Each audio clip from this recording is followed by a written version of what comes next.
Buenos días a todos.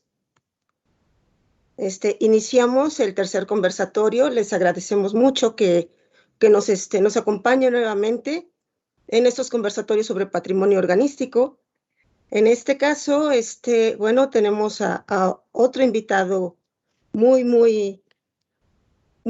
importante y seguimos, como yo lo comentaba la vez pasada, de manteles largos. Nuestro invitado es el maestro organero, Mario D'Amico Holzman, director de Orgs Cuarón.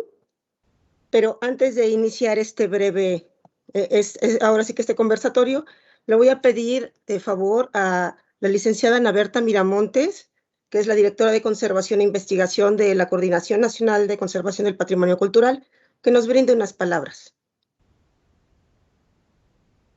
Anita, por favor. Muy buenos días, Norma, queridos colegas y público que nos acompaña. Especialmente un saludo al maestro Mario D'Amico por esta disponibilidad de acompañarnos en estos conversatorios sobre patrimonio organístico. Para la Coordinación Nacional de Conservación del Patrimonio Cultural del INAH es sumamente importante tener un avance y una discusión colegiada en el tema de los órganos históricos. Actualmente, nuestra coordinadora nacional, María del Carmen Castro Barrera, apoya este intercambio entre especialistas, donde se pueda transmitir cuáles son los hallazgos, cuáles son los avances, cuáles son las posturas teóricas, cuáles son los métodos técnicos en torno a este tipo de bienes que encierran en sí mismos un desarrollo técnico, un desarrollo artístico de la humanidad, que, bueno, se concentran en estos órganos, pues que no solo nos asombran con su estructura, con su composición, sino con el sonido que pueden llegar a emitir, pero además en un sentido espiritual, en un sentido filosófico, pues sonidos de otros siglos que pueden acompañar el patrimonio histórico que los guarda. En este sentido, aplaudo esta iniciativa por parte de mi colega Norma Peña, que, bueno, lo que pretende es también fortalecer el trabajo del equipo de órganos de esta coordinación, del que también forma parte el organero José Luis Acevedo, y que juntos contribuyen fuertemente a que se puedan proteger, conservar y difundir los órganos históricos que forman parte del patrimonio mexicano y que, en contraste con las actividades que se desarrollan en este ámbito en otros países, pueden mejorar esta práctica a nivel profesional. Muchas gracias por el espacio, Norma, y bueno, pues que fluya este conversatorio con el éxito que han fluido los anteriores. Te agradezco mucho, Anita. Bueno, pues esta vez vamos a cambiar un poquito la manera de presentar, la manera de llevar este conversatorio. Las veces anteriores ha habido una presentación y posteriormente vienen las preguntas. En este caso, bueno, la plática, la conversación con Mario va a ser desde el principio. Voy a leer una breve síntesis curricular para que después nos vaya contando el organero Mario, cuál es este devenir justamente de un organero uruguayo. Pero bueno, empiezo diciendo que es director de Orgs Cuarón, organero y músico, atraído desde niño por la música y ligado a los órganos desde los 16 años, cuando se sumó al trabajo en organería, quien estuvo 20 años en el taller de organería Grenzin y desde hace algunos años forma parte de Orgs Cuarón como director. Ha participado en la restauración de gran cantidad de órganos y en la construcción de nuevos instrumentos. En Japón, México, Colombia, la mayoría de los países de Europa, del norte de Suecia y las Islas Canarias. Entre ellos, bueno, están los órganos de Dom B2, Saint de la Croix en Bordeaux y el órgano Isnard Saint-Maximin, disculpen mi mal francés, y el órgano de Notre Dame, París. Entre una larga lista de instrumentos de gran importancia, y bueno, de los nuevos instrumentos es relevante mencionar el de la Catedral de Brou, el Auditorio Matsue, Japón, y el de la Iglesia de la Ascensión de Nueva York, entre otros. Muchísimos trabajos que tiene Mario. Entonces, bueno, Mario, si quieres prender tu cámara, tu micrófono.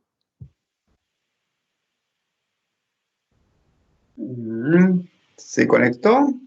Sí, ¿todo bien? Ok, yo no me veo, pero bueno, veo que sale. Sí, Te ves perfecto. bien. Y bueno. Buenos días a todos en México.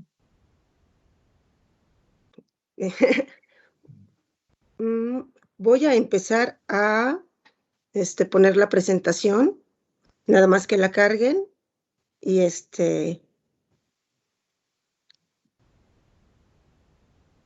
y empezamos con esto. ¿Qué te provoca esta imagen, Mario? ¿Dónde es? ¿Dónde estabas? ¿Qué estabas haciendo en ese momento? Pues este es un recuerdo bueno, pero también tiene un lado un poco triste. Esto fue la primera vez que pude subir a la tribuna de Notre Dame. Yo la primera vez que escuché de Notre Dame fue cuando tenía unos 12 años, y hasta que pude subir pasaron como veintitantos, hasta que tuve la oportunidad de visitar el órgano. Y esto fue en esa visita. Olivier Latry nos recibió y nos mostró el instrumento. Yo pensaba que íbamos a tener, Olivier Latry es la eminencia máxima, y pensaba que nos iba a hacer una visita relativamente corta para mostrarnos el instrumento y bueno, continuar con sus obligaciones. Estuvimos 2 horas y 40 minutos. ¡Ay, qué increíble! Entraba y salía del instrumento, entonces nos mostraba la lengüetería del siglo XVIII, bajaba la consola, improvisaba en estilo con esa lengüetería, volvía a entrar, nos mostraba otros juegos, las flautas armónicas de Caballé, bajaba, tocaba, bueno, fue increíble. O sea, valió la pena esperar veintitantos años, y si hubiera habido que esperar 40, lo valía también, porque una visita de ese tipo es un regalo que uno recibe pocas veces en la vida. Sí, no, increíble. Y además tanto tiempo y poder apreciar todo es una maravilla. Sin duda, es un órgano gigantesco, son 115 registros. Es enorme. Sí. Bueno, pues voy a ir hasta muy atrás. Aquí estamos en los orígenes. Esto es justo frente a la casa donde me crié, donde nací en Uruguay, donde primera vez escuché un órgano cuando tenía 9 años. Fuimos a un concierto, vino Cristina García Vanegas, que es muy conocida y muy querida en México. Sí. Y en todo el mundo, ¿quién no quiere a Cristina? No conozco a nadie que no quiera a Cristina. Entrañable. Pues Cristina vino para concienciar a la ciudad porque sabía que había este instrumento que es un Walker de 1906, relativamente pequeño, son 23 registros, pero una composición muy interesante, que se adapta a mucha música. Y entonces ella hizo un concierto donde tocó principalmente música de Bach, con el órgano en un estado lamentable, que hacía como 50 años que no se afinaba. Y bueno, con aquel instrumento me cautivó, y en aquel momento empecé a investigar y a conocer sobre el órgano, que hasta ese momento para mí era un instrumento que no estaba frente a mi casa, pero nunca no tenía ni idea de su existencia. Y en este mismo órgano, varios años más tarde, fue donde la Providencia trajo a una empresa alemana a trabajar en él.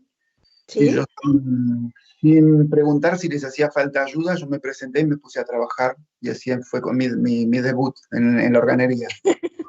¿Cuántos años tenías, Mario?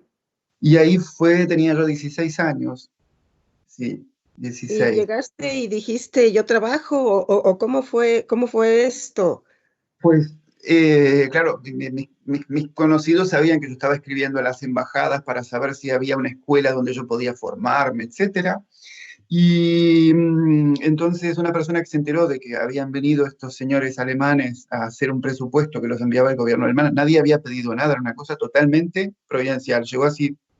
Yo estaba buscando, me llegó así directo. Entonces Sí. esta persona me advirtió que estaban viendo el órgano, que fuera a ver qué era eso, y yo llegué y nada, vi que necesitaban pilas para la linterna, me fui a comprar pilas, vi que necesitaban una escalera, vi que necesitaban a alguien que subiera porque yo era muy flaquito en aquellos años, cosa que ha Ajá. cambiado. Entonces necesitaban a alguien flaquito para que pasara, pues yo me metí y así fue como empecé y cuando hicieron les eché una mano en ese momento que hicieron todo el trabajo de estudio.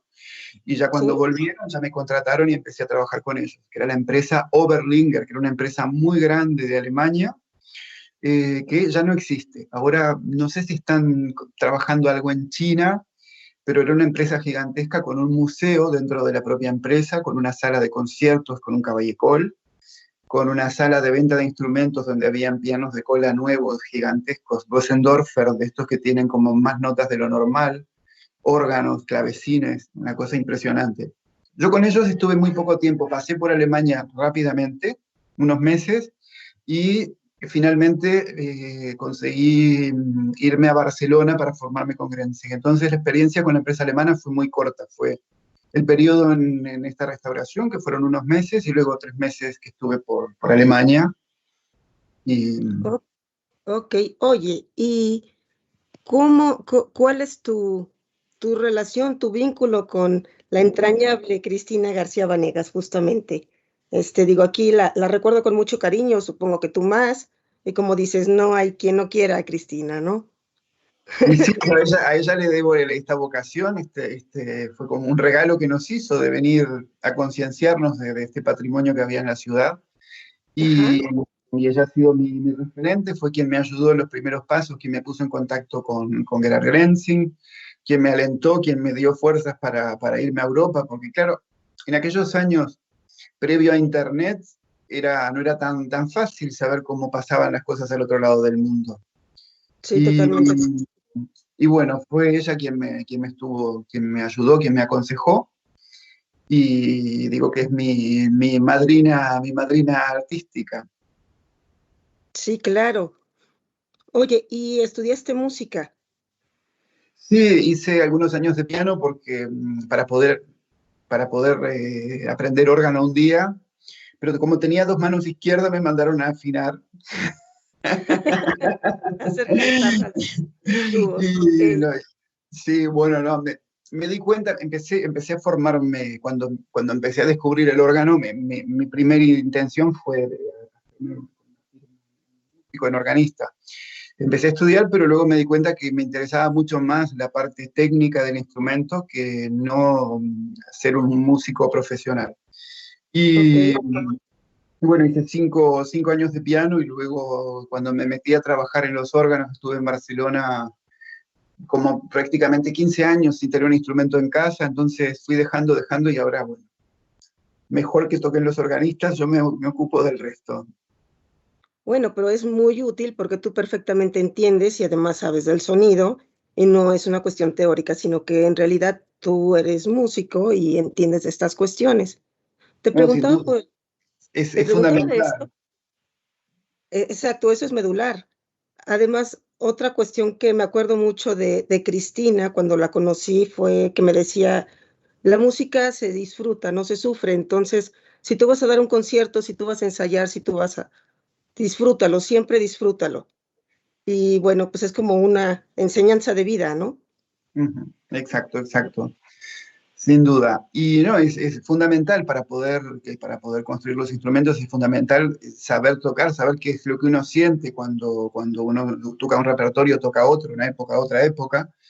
Y si bien a día de hoy no toco, no estoy estudiando y no estoy haciendo música, sí que sé exactamente qué es lo que lo que tengo que encontrar en cada tipo de instrumento, en cada tipo de armonización. Y bueno, para ser armonizador es fundamental saber tocar y conocer mucho de música. Eso sí que no me falta.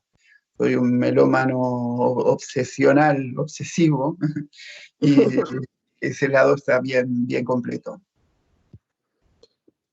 Ahora sí, dinos, dices que te puso en contacto o te dio el contacto Cristina para llegar al taller Grenzing, que bueno, esa imagen, el maestro se ve muy, muy joven. Pues sí, Cristina me puso en contacto. En realidad nos conocimos gracias a Cristina en Montevideo. La misma cosa que hace Cecilia Winter en México con los congresos del Yoyo, donde invita a organistas, organeros, etcétera, pues Cristina organizó en Montevideo un congreso donde estuvo invitado Gerhard, y ahí fue mi primer contacto con él. Y nada, luego, no sé, quizás un año más tarde, en aquel momento yo estaba todavía pensando en irme a formarme en la escuela de Alemania, y al Ajá. final, pues el camino ya cambió, y un año más tarde, más o menos, estaba ya en Barcelona formándome con él, donde tuve la enorme suerte de formarme con alguien como Gerhard, ¿no? Con Sí. su experiencia y todas las experiencias que pude vivir en su taller con los proyectos impresionantes donde pude trabajar. Solamente fue llegar al taller de Barcelona y estábamos empezando el montaje, estábamos terminando la Catedral de Madrid, el órgano de la Almudena, que es un órgano impresionante, de 70 registros, completamente mecánico, una mecánica como no hay otra en el mundo, es una maravilla de instrumento. Una fachada que es impresionante, diseño del inglés Simon Platt. Pues llegué y bueno, de repente me encontré con este proyecto. Estábamos empezando la Catedral de Bruselas. Justo, ahorita vendrán fotos y nos podrás platicar ya con la imagen para que nuestros, nuestros escuchas y las personas que están acompañándonos pues puedan verlo, ¿no? Y al mismo momento sí empecé también el órgano de Santanyí en Mallorca, que este instrumento lo conocía gracias a Cristina, porque fue uno de los instrumentos donde ella grabó en los años 80, o primeros 90 quizás, que es un órgano muy peculiar, porque es un órgano del siglo XVIII, donde está la mixtura más grande del mundo. Es un registro que tiene 25 tubos por cada nota, es decir, que cuando tocamos ese registro, estamos tocando con la base de 16, de 8, de 4, estamos tocando 28 tubos por cada tecla. Y Exactamente. además, Increíble. además tiene una fachada, es un órgano del siglo XVIII, pero es una fachada tan fantástica, no, casi no me sale, estoy mezclando mucho de francés, español, hablo cualquier cosa. Tiene una fachada muy loca, vamos a decir así, que prácticamente Que parece Art Nouveau, y en realidad es un instrumento del siglo XVIII. justamente la vamos a ver un poquito más adelante también. Y Bien. en esos ayeres justo, y recordando estos tiempos donde se hace ¿cómo se llama? Pues es el primer coloquio o algo así se llamaba, coloquio internacional que organiza el Yoyo, y Cecilia Winter pues nos convoca a un montón de gente, ¿no? Muchos especialistas, y tú vas. ¿Cómo llegaste ahí? Pues Cecilia me invitó, fue porque también gracias a la intermediación de Cristina, Cecilia me invitó como joven latinoamericano que se estaba formando en Europa en organería. Yo en aquel momento acababa de empezar, yo empecé en el 99 y esto fue el año 2001 o 2002, ¿no? Ya, muy bien. Pues sí Y fue ahí, 2001. De, 2001. Pues desde de ahí nos hecho, ve, conocemos. desde ahí nos conocemos justo. Y ve el grupo, bueno, en la esquina está Henk Bonneken, hasta arriba tenemos a nuestro querido Daniel Guzmán, este, ¿quién más está por aquí arriba? Digo, porque hice un acercamiento. Ajá, Aquí pues ahí estamos, hace estamos. muchos ayeres. Sí, sí, Y, sí. y pues justamente, ¿no? Digo, tú estás arriba de Jim Wiley, Mary Wiley, Elisa Freiso, Lawrence Sí, Living, sí, sí. está Ed Pepe, Cecilia Winter, Christoph José Mesler, Luis, sí, que lo veo sin barba. ajá, Está Federico Asitores, súper joven. Federico, Maite sí, Grenzing, Gerard Grenzing, Cristina Grenzin, García sí, Vanegas. claro, aquí justamente, y tenemos también a la doctora Lucía Enríquez, estas personas, bueno, eran restauradoras que, bueno, ella es Mireya Olvera, es Laura Olivia Ibarra. Esta era la directora de la escuela en ese momento, cuando fuimos. Mira, aquí está José Luis también, y el maestro Tello. Sí, fue Bueno, mi descubrimiento de México, fue mi primera vez en México, de donde me enamoré de vuestro país. ¿qué te pareció? ¿Qué te parecieron los órganos oaxaqueños y las visitas breves, pero Sí, interesantes? fue increíble, sobre todo fue muy emotivo y, pues es un universo aparte México, la mezcla, la unión de lo mexicano con lo español y, es maravilloso. Los instrumentos, pues sí, es un mundo aparte, ¿no? Tan peculiares, desde el diseño hasta su sonido.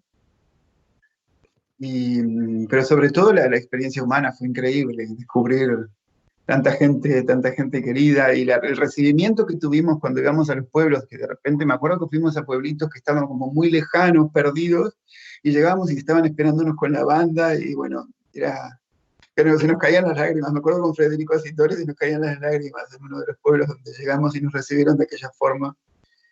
Sí. Me acuerdo que nos dieron incluso collares con burritos de Bugambilla. Te pierdo, Mario. ¿No escucho bien? ¿Ahora sí? ¿Ahora sí? Ok, ok. Sí, pues una experiencia increíble que luego tuve la suerte de repetir por largo tiempo, porque con Gerhard fueron restauraciones que hizo Grenzing. De ninguna manera quiero decir que fui yo quien restauró esos órganos. Yo trabajando para Grenzing estuve en la catedral en los dos instrumentos. Fue largo periodo. Entre los dos estuve, no sé, casi, no sé, 10 meses, una cosa así, prácticamente un año. Pues aquí estamos en Santanyí. Justo lo que nos platicabas. Ahora sí, cuéntanos, nos decías justo de esa mixtura. Pues sí, ¿Sí son 25 tubos? 25 tubos por cada nota, es el registro de la mixtura, se llama ple, es en mallorquín o catalán. Ple, que quiere decir lleno. Ple de 25 hileras. Pues bien, esto de la tradición antigua de los órganos, cuando los órganos no tenían registros, el sonido de órgano era el sonido de órgano y era el sonido de la mixtura. Eso era el Blockwerk, que se llama. Y en Mallorca, pues los instrumentos fueron evolucionando y eran como una descomposición del Blockwerk, y entonces toda esta composición de una mixtura gigantesca se fue separando en diferentes hileras. Pero este señor retomó esta idea antigua, hizo un órgano completamente revolucionario con medidas de tubos mucho más anchas de lo habituales, sonidos muy diferentes a lo habitual en la época. Ajá. Y retomó esta idea del Blockwerk de hacer esta mixtura gigantesca de 25 hileras, que cuando suena es como, son rayos de sol que salen desde el órgano, es una luz, destellos de luz que salen del instrumento a nivel, para describir, ¿no? Es un poco el sonido. Y este instrumento, bueno, tiene esa peculiaridad de esa mixtura gigantesca, luego tiene un registro que es mágico, que se llama flautas dobles, es como una especie de juego ondulante, pero que es como algo etéreo, no sé, una cosa increíble, poética. ¿Cómo lo explicarías? Digo, es muy difícil explicar el sonido, pero ¿cómo lo explicarías? Bueno, no sé, hay que escucharlo, hay que escuchar esa grabación de Cristina, que es de los discos más magistrales que se han hecho nunca. Hay que escuchar esa grabación, se llama El órgano histórico español, y es la grabación de Cristina. Hay varios tomos de diferentes órganos españoles y Cristina grabó aquí en Santanyí. Pues son dos tubos de bordón, son dos bordones de madera que van ligeramente desafinados el uno del otro y entonces ondulan. Y es, no sé, no sé cómo explicarlo, es como, no sé, mágico. Luego, otras características, peculiaridades de este órgano, pues eso es lo que decía, que es un instrumento del siglo XVIII, pero esa fachada completamente, ¿cómo decirlo?, inhabitual, ¿no? Es completamente original, pues toma formas que vemos mucho más tarde, ¿no? A principios del siglo XX, en el finales del XIX, con el Art Nouveau. esas formas orgánicas que parecen como hay cosas que parecen como si fueran algas, parece agua, Sí, y, como si escurriera un poco, ¿no? sí, sí, sí, y es todo de cartón piedra, es todo, ¿cómo se llama esto? Es filaz, me sale en francés, no es filaz, Como estuco, ¿será? es yeso y ¿cómo se llama? Estopa, ¿Cómo? estopa, eso que utilizamos para encolar los portavientos, que es como si fuera Sí, sí, cabello, pero sí, ajá, el cáñamo, ajá. cáñamo, exacto. Todo este mueble está hecho con cáñamo, con yeso, con cartón. Es, un- es, es esto. Lo vemos así, parece toda madera esculpida, pero en general es mucho, mucho cartón piedra. Increíble. Y esa batalla que hay que en varias hileras española que Sí, contorna la toda la tropetería en fachada. pantalla. Me acuerdo estábamos con mi familia de paseo por Mallorca y pasamos por Santañí y yo sabía que la señora de la tienda de enfrente tiene la llave. Entonces pedí permiso a la señora, le expliqué que yo había trabajado en el órgano, que había tenido la suerte, el honor de que se me confiara la construcción de los tubos de la bombarda de 16 pies, que son unos tubos gigantescos. Eh, Sí, Como ayudante, yo estaba empezando en aquella época, no me quiero atribuir trabajos, era como ayudante del equipo de Grenze. Bueno, la señora me prestó la llave, entonces nada, subí con mi familia, les mostré el órgano, luego me quedé tocando un poco para que escucharan aquello, y en el momento que terminé, cuando empecé a bajar la escalera, la señora vino, porque como dejó de escuchar el órgano desde el otro lado de la calle y varios metros más lejos, ajá. vino. O sea, imagínense la potencia, la energía que libera esa llamada, esa batalla cuando suena. Es realmente algo único. Qué increíble, de verdad. Y lo que me has contado del mueble, yo justo te iba a preguntar de esa batalla, si la disposición que tienen las batallas influye en cómo se da el sonido en el inmueble. Y bueno, en plano de este órgano, como ya nos dijiste, no solamente es en el inmueble, sino es afuera del mismo, ¿no? Sí, El hecho de que estén como en abanico, eso permite que el sonido se distribuya o no afecta. Tú dinos. y sí, es un tema direccional cuando las batallas suenan como suenan porque están proyectadas hacia adelante, suenan hacia la nave. Y en el caso de los órganos en España, que suelen estar en el lateral de la nave, muchas veces tienen enfrente una pared, que eso proyecta también el sonido y rebota el sonido, y todo eso hace que sea un sonido mucho más directo. Y sí, esto es direccional y está proyectando el sonido hacia toda la nave, ¿no? Hacia todos los lados. Sí, es Sí. algo planeado, ¿no? Para que suene así en toda la nave. Sí, sí, sí. Ese órgano vino de una iglesia de Palma de Mallorca en el siglo XIX, cuando hubo el divorcio iglesia-estado en España. Ajá, Una de las iglesias góticas, era enorme, una iglesia gótica enorme de Palma de Mallorca, fue vendida y demolida. Entonces, un señor del pueblo de Santañí compró el órgano y lo hizo instalar. El tema es que la iglesia de Santañí es mucho más pequeña que la iglesia de origen y no cupo todo el instrumento. Entonces hay un tercer teclado que nunca fue instalado, pero que los secretos todavía están ¿cómo se dice?, en el altillo de la iglesia. Lo sí. mismo había pasado con los tubos de la bombarda 16, estuvieron almacenados durante 150 años en el altillo y nosotros pudimos volver a instalarlos. Y ahora, pues, yo espero que el taller Grenzing pueda terminar ese trabajo, que es una restauración que ha llevado 40 años desde la primera vez donde Gerard empezó a trabajar ahí, hasta hoy día, que sigue evolucionando, y espero que puedan terminar ese proyecto, que es instalar el tercer teclado, y es probablemente la primer caja expresiva que existió en el mundo. En este órgano encontramos lo que, para los más entendidos en órgano, lo que son las entallas de afinación, Sí, como se llaman en francés, es tubos pabellones, entallas de afinación. Pues ajá. en el órgano del 18 ya encontramos entallas de afinación y todo hace pensar que ese tercer teclado estuviera en una caja expresiva, porque el mismo organero, años más tarde en el Palacio Real de Madrid, hizo la caja expresiva más antigua que conocemos. Qué increíble. La verdad que qué increíble historia y qué increíble que desde el 18 ya justamente estás en tallas. Pues vamos a pasar Un visionario, el señor Jordi Bosch. totalmente. Pues este ha sido el primer órgano, nada menos que este ha sido el primer órgano donde pude trabajar desde el día 1 de su construcción hasta el final. Siempre, insisto, como aprendiz, como ayudante del taller Grenzing, es un órgano de Gerhard Grenzing.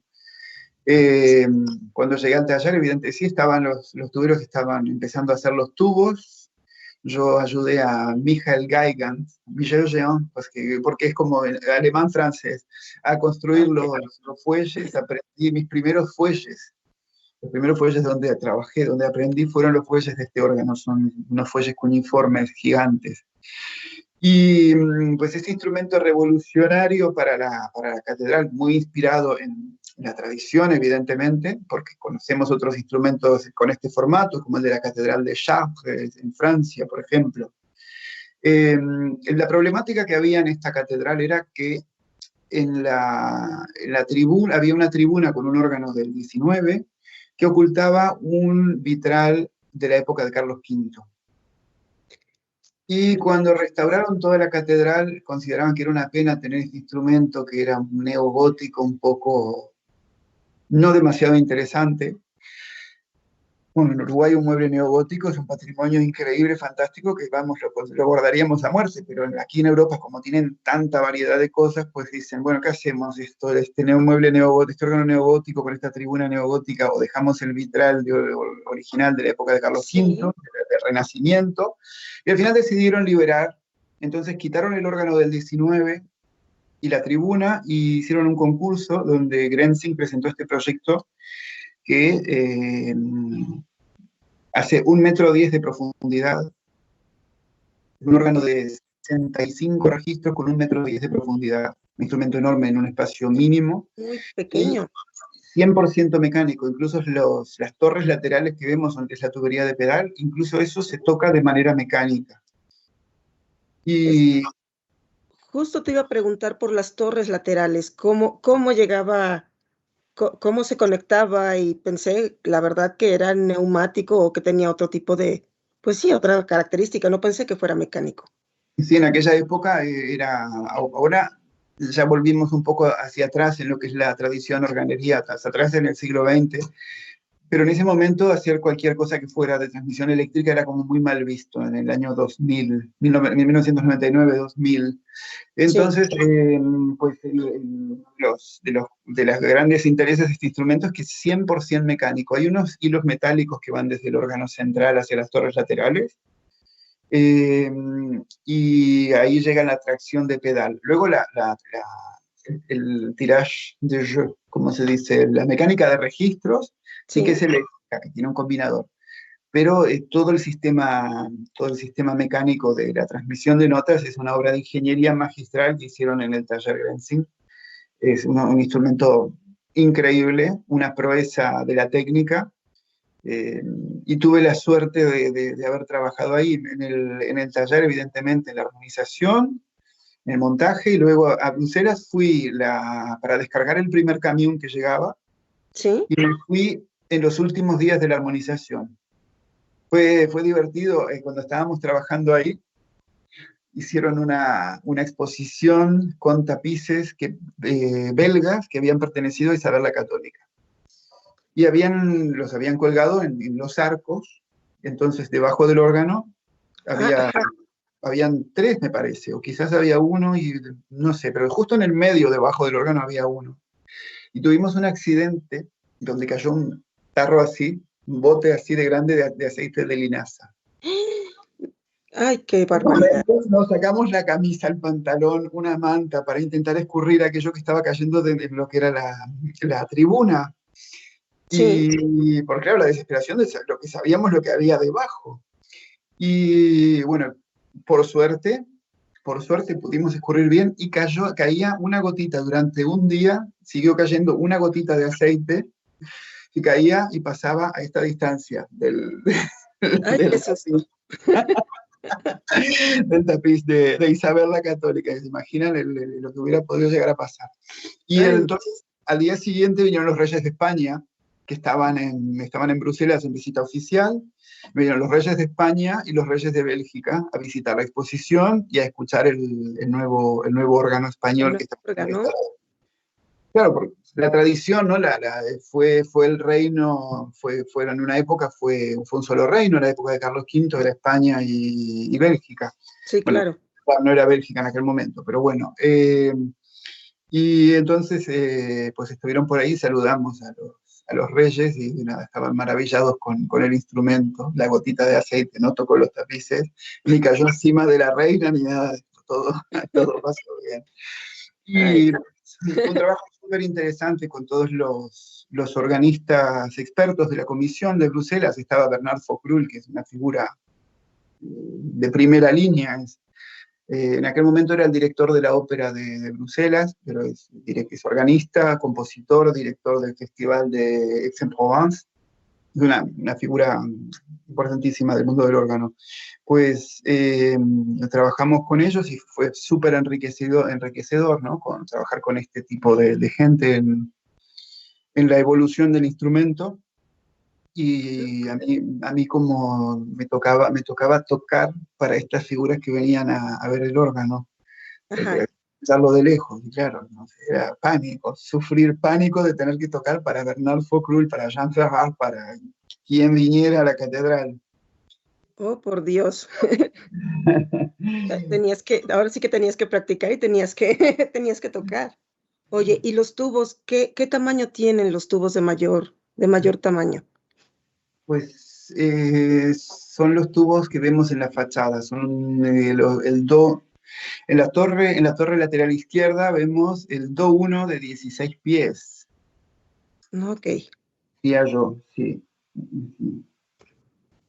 pues bueno, regresemos y está el maravilloso e increíble Palau de la música de Barcelona. Sí, sí. Uf.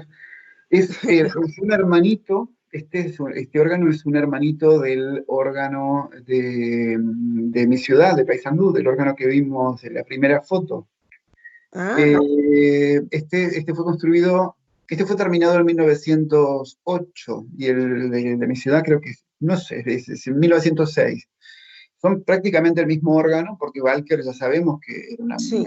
estupenda, fantástica, pero era la época industrial donde se trabajaba en serie. Entonces, podemos decir que es exactamente el mismo instrumento, armonizado de manera un poco diferente.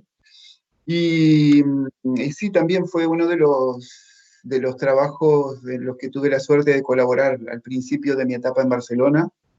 El instrumento había sufrido mucho en los años 70, porque Organería Española lo había neobarroquizado, habían cortado, es un órgano romántico donde prácticamente es todo de 8 pies, y entonces habían cortado muchos tubos para hacer juegos de 4. La eoline o juegos de gambas habían cortado para hacer juegos de quinta o de tercias. Entonces volvimos el instrumento al estado original y bueno, yo el Palau de la música lo conocía desde siempre, ¿no? De los libros de arquitectura, y era como un sueño algún día poder llegar a visitar esa sala. Y de repente me vi un día trabajando en ese instrumento y ocupándome de él. Luego me ocupé de mantenerlo todos los años que estuve en Barcelona, me ocupé de afinarlo para los conciertos y de hacer los mantenimientos anuales. Y ¿Qué se eso siente estar justo en ese espacio, en ese juego de colores, en que también tú como organero regalas esa parte musical y que se incorpora a ese mismo espacio y llena también de color el sitio? ¿Qué se siente estar ahí? no, en francés decimos es touchant. Es mouvant, me sale en francés, perdón, porque yo llevo 2 años sin parar de hablar francés. Pues es súper emotivo, es súper...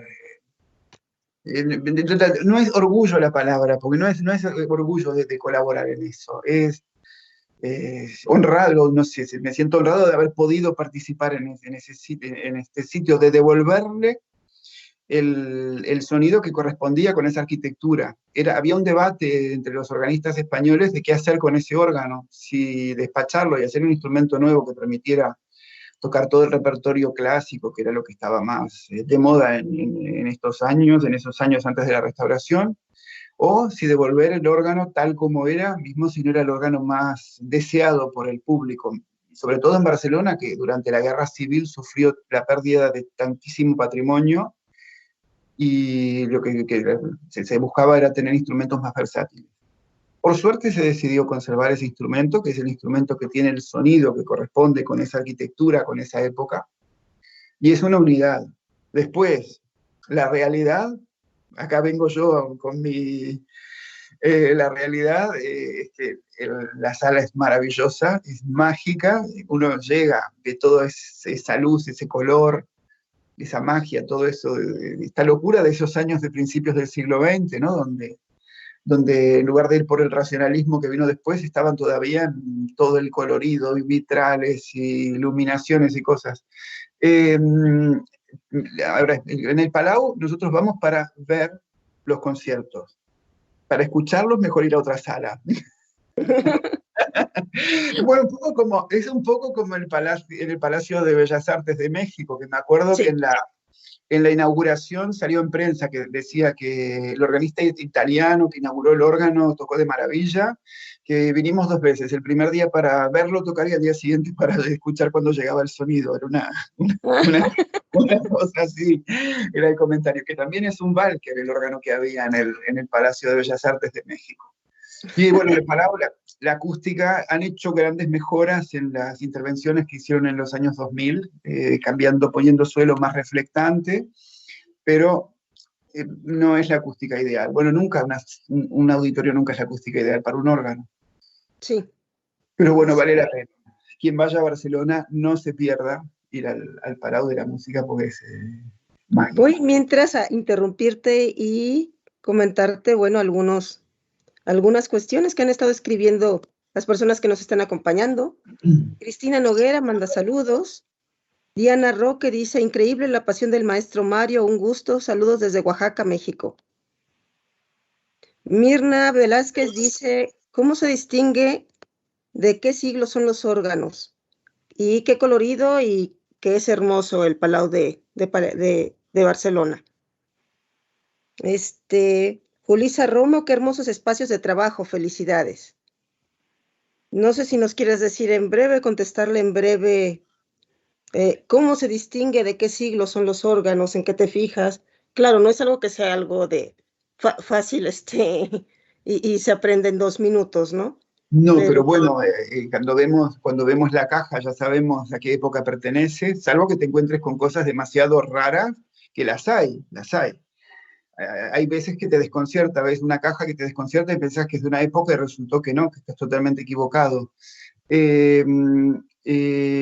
Entonces, siempre la caja, ya lo sabemos al verlo, lo que pasa es que muchas veces el interior de los instrumentos va cambiando a lo largo de la historia y lo que hay dentro no corresponde con la caja. Entonces, lo que hay dentro, cuando lo escuchamos, sabemos si es un instrumento del siglo XVIII, si es un instrumento del siglo XIX, porque es como la música.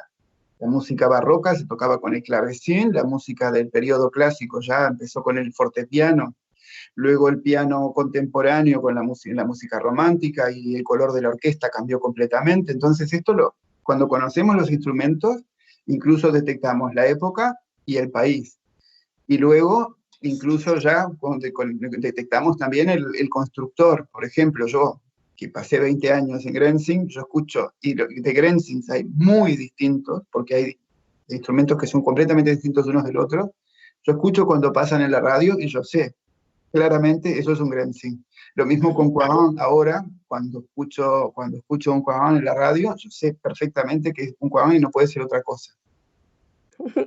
Pues bueno, también tenemos saludos de Edith Peláez, muy interesante, felicidades.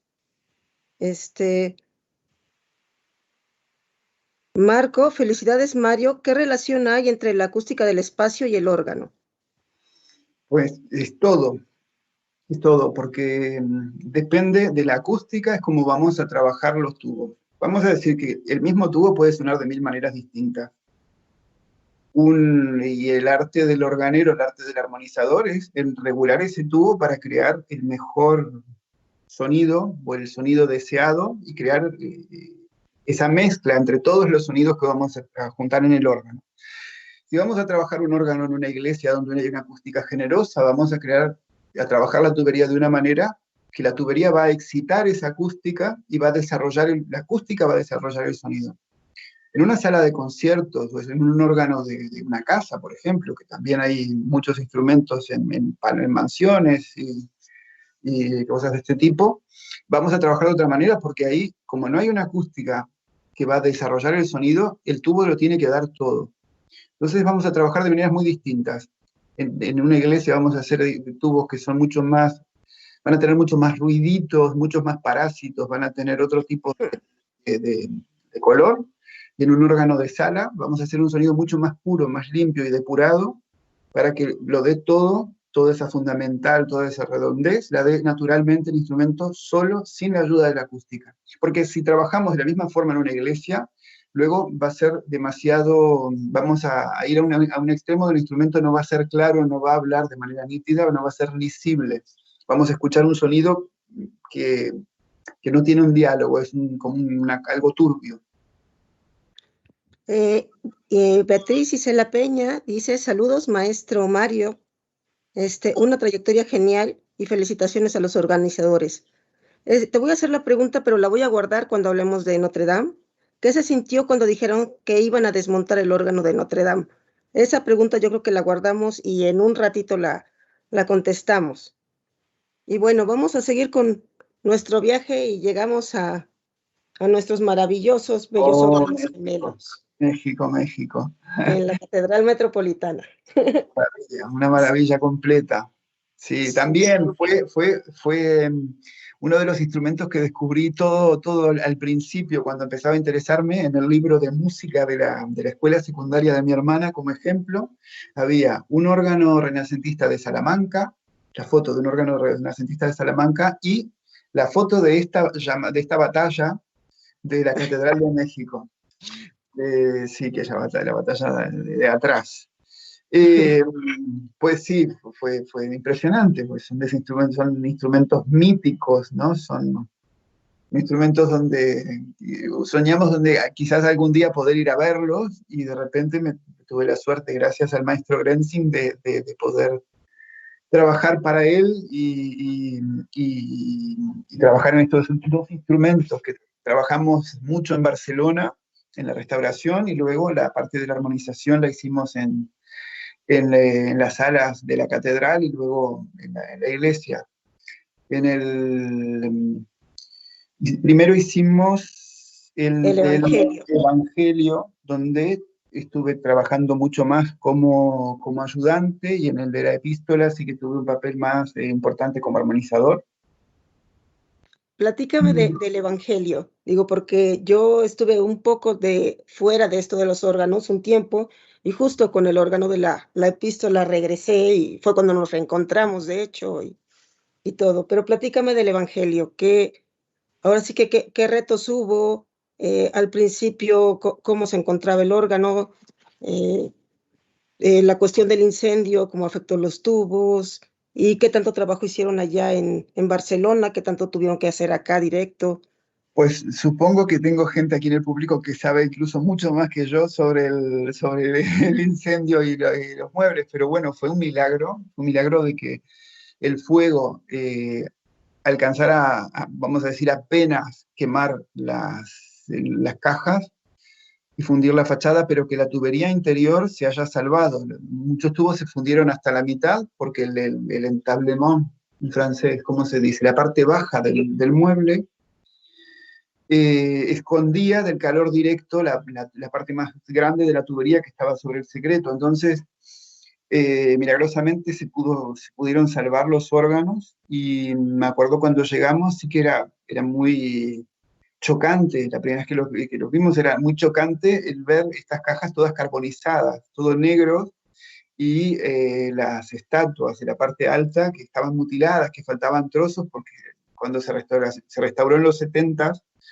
la empresa Flentrop siguieron un criterio de restauración donde era hacer lo mínimo para que el instrumento fuera funcional, pero sin revertir los efectos del incendio, que Ya. es muy válido como criterio de restauración. Yo lo encuentro un poco fundamentalista, vamos a decir, porque sí, bueno, estéticamente no era óptimo para esta catedral, que es una maravilla total, un ejemplo único en América, pues da un poco pena. Entonces este órgano se restauró, se hizo todo un trabajo de regatino imitando madera, que entonces Sí. nos permite, si nos acercamos, nos permite todavía ver el carbón, pero a la distancia vemos una madera fabulosa y bueno, hubo toda la reconstitución de las estatuas, los dorados, es una Sí, maravilla. justo, que puedas identificar perfectamente la intervención en una distancia corta, pero que a la larga distancia tú puedas leer perfectamente todo el instrumento, que no te llame la atención la intervención, que eso es también muy importante y es parte de los principios de nuestros lineamientos que tenemos que considerar, ¿no? Exacto. Y lo mismo es en la parte musical. Nosotros también tenemos que respetar y que hacer que el instrumento sea lo que fue en su momento. Aquí vemos la fachada La de la epístola. epístola, la fachada trasera de la epístola, que esta sí que no sufrió del incendio. Aquí vemos la madera tal como era en origen, y esta fachada, esta batalla que ha sido, entre los organeros ha sido una polémica enorme de que si eran 16 pies, si era una quinta, si era qué lo que era. Así es. Nosotros pues consideramos que eran 16 pies de longitud armónica, porque no había una base más grave para poder trabajarla en 16 pies, entonces no tenía mucho sentido, y musicalmente no tenía mucho sentido. Y qué más contar, porque bueno, es todo un capítulo. Hablar de los órganos de la Catedral de México son un capítulo. Sí, Pues vamos entonces a regresar al Palacio de Madrid, donde me decías el mantenimiento, pero justo estabas platicando hace rato de este órgano. pues muy cerca de aquí, muy cerca del Palacio Real, es donde se hizo uno de los órganos de México y se transportó luego, en un convento muy cerquita del Palacio Real. El Palacio Real de Madrid es una restauración que hizo Gerhard Gentzing también. Es un órgano de Jordi Bosch, que es el mismo organero del órgano que vimos en Mallorca, de Santanyí. Es un instrumento revolucionario, es la caja expresiva más antigua que conocemos, es siglo XVIII. ¿Sí? Ese es un instrumento hecho para el rey, entonces tiene todo el lujo. En el interior, las regulaciones de viento de los tubos, es madera torneada, bueno, es una cosa, es el no va más de la organería. Tiene 1000 detalles maravillosos. Por ejemplo, tiene una manivela para el sistema de vientos, de fuelles, sistema Sí.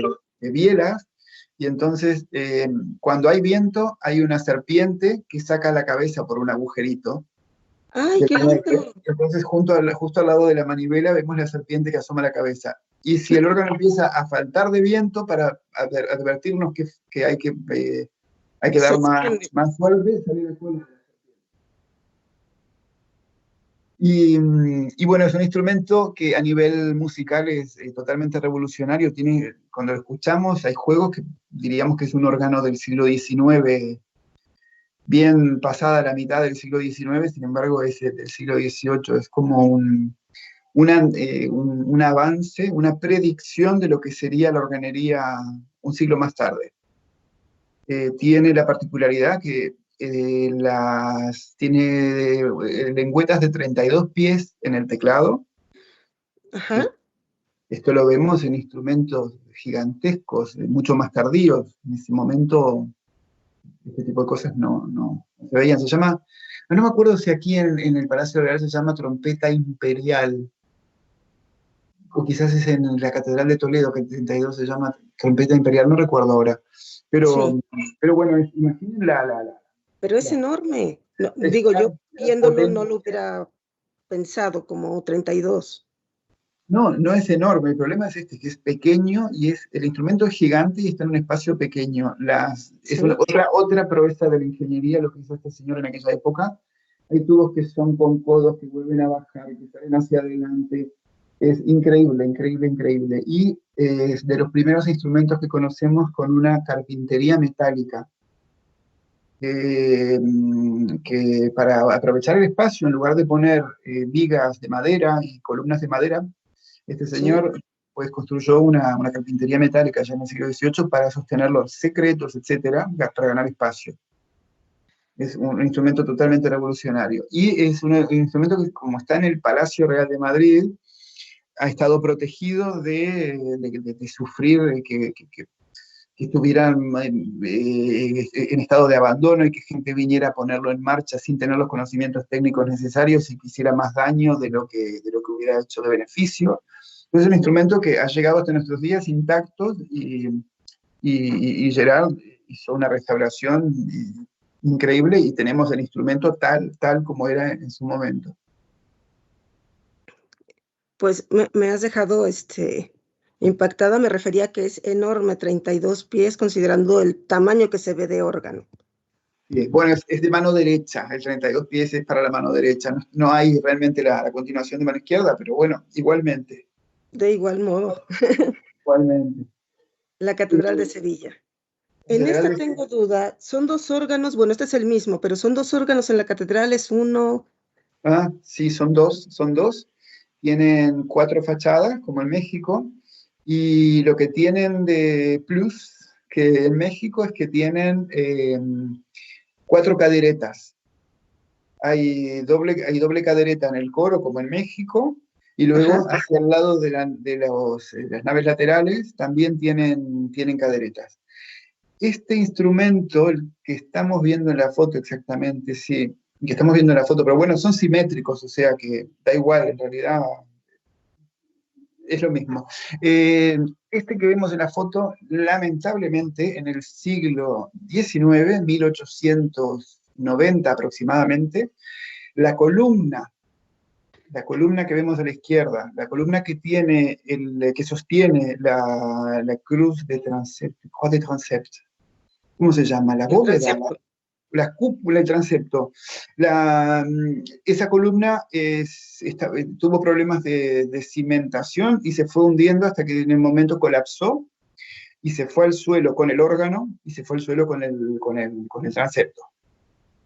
Oh, Entonces, eso fue a final del 19, habían 2 instrumentos del mismo organero que acabamos de ver, Palacio Real y Santagní, de Jordi Bosch, y que influenciaron fuertemente la organería de toda la región sur y que también se transportó a América. sí. Pues estos instrumentos en ese momento, como hubo que reconstruir el transepto y reconstruir los órganos, fue a final del siglo XIX y Aquilino Amezua, que es quien hizo el órgano de la Catedral de Bogotá, en aquel momento hizo el primer órgano con transmisión eléctrica en España, 1890. Wow. Entonces, teníamos el órgano del Evangelio, donde estaba la transmisión mecánica y había la mayor parte del instrumento, y la consola, y desde ahí podíamos tocar también el órgano de la epístola, con sus caderetas, con todo eso. También en los años 70 sufrió mucho, Organidad Española lo modificó y Grenzing ahora está construyendo un órgano nuevo, quedó el órgano del Evangelio, esta gran parte de Amezua con ciertas cosas de Organidad Española, y el órgano de la Epístola será un nuevo Grenzing de 90 registros. 90. 90, o sea, Wow. va a ser impresionante. La Catedral. catedral. Sí, habíamos hablado antes de la Catedral de la Almudena, es la Catedral de Madrid, está justo al lado del Palacio Real, en la Plaza no es la Plaza de Oriente, bueno, está justo enfrente del Palacio Real. Es un instrumento de 1999. La Catedral de Madrid se comenzó en el siglo XIX, en un proyecto neogótico. Luego no se siguió en ese estilo, se cambió, se hizo un neorrenacentista, pero se añadió una cúpula barroca, entonces es un poco, ecléctico. por decirlo de alguna manera.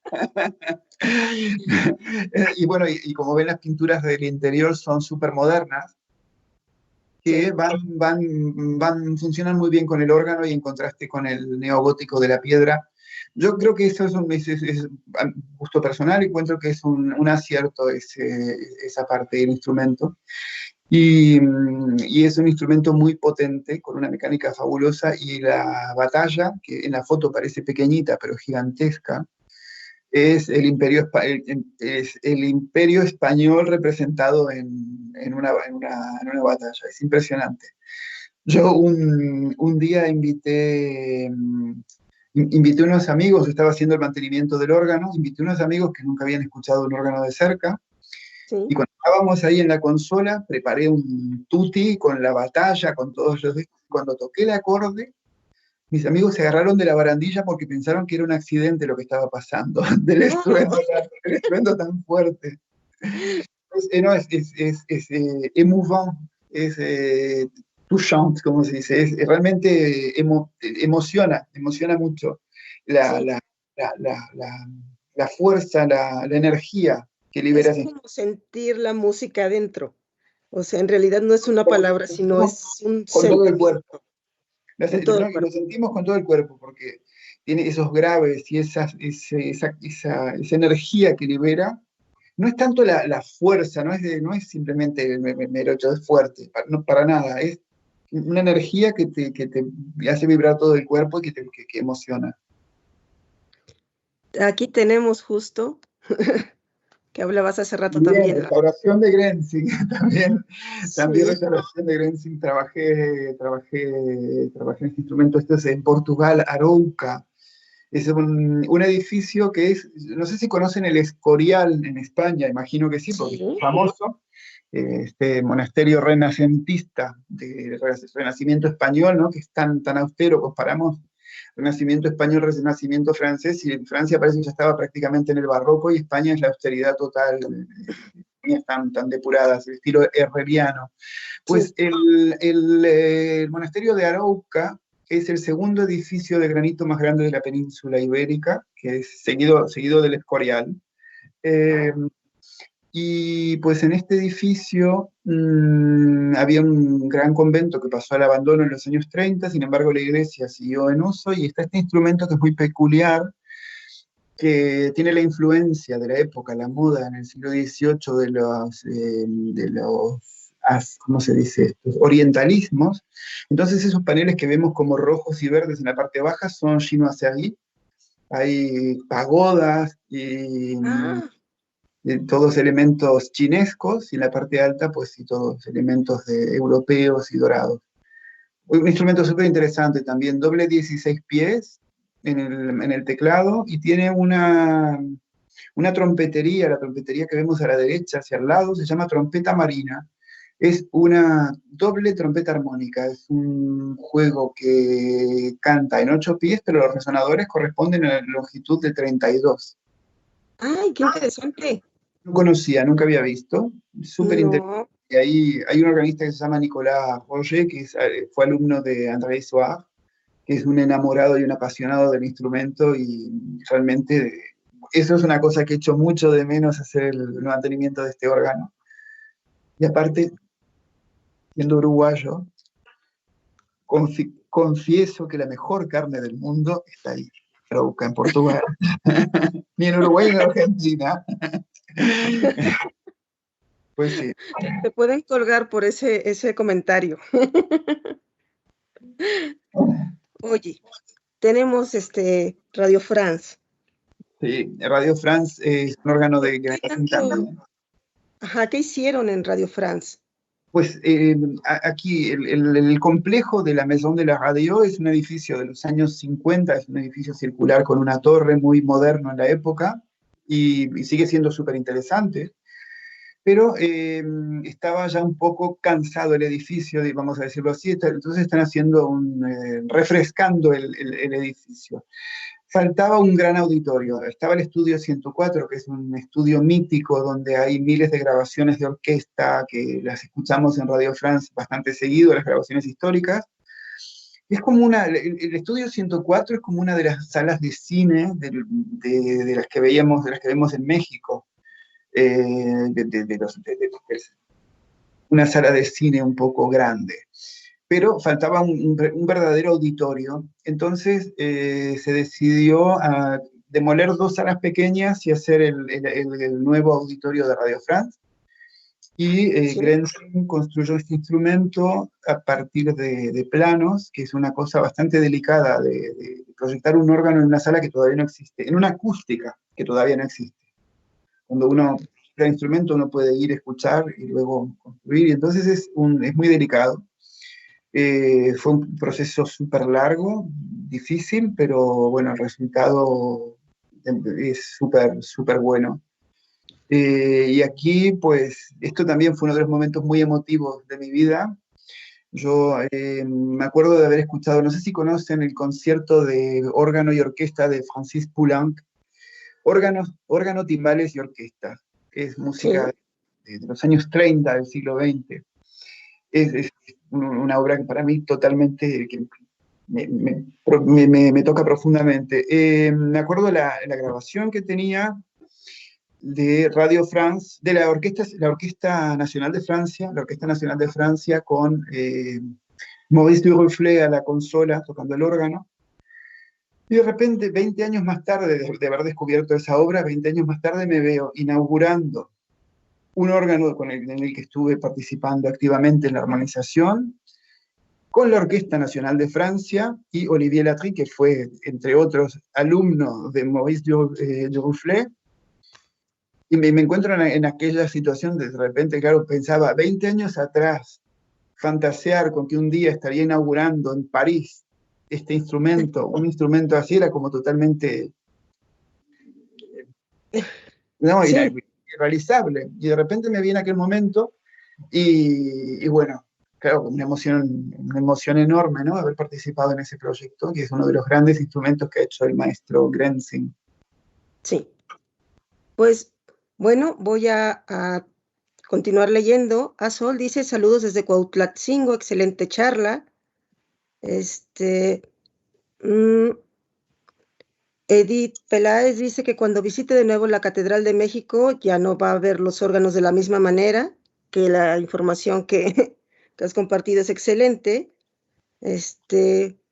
Mirna Velázquez dice lo mismo, que son increíbles los detalles que estás compartiendo. Y bueno, hay algunas otras preguntas, pero bueno, vamos un poco retrasados en la presentación, entonces si después puedes revisarlo el Face y el YouTube y contestar, te lo agradeceríamos muchísimo. Bien. Está el órgano de Don B2.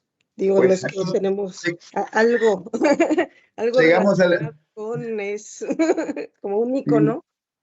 Llegamos a la etapa francesa, claro, estuvimos toda la primera hora hablando de mi etapa en España de la mano del maestro Grenzing. Sí. Y aquí, bueno, ya estamos en Francia. Aquí, ahí estás bien. Sí, pues este instrumento es construido por se dice, un monje benedictino que era Don B2 de Celles, Don B2 de Celles. Este señor era un monje que hizo varios órganos de una calidad excepcional. No es que no le conocemos que hiciera pequeñitos instrumentos por acá y por allá, no, de repente este señor hizo grandes instrumentos fabulosos y escribió un tratado de organería que es la Biblia del organero.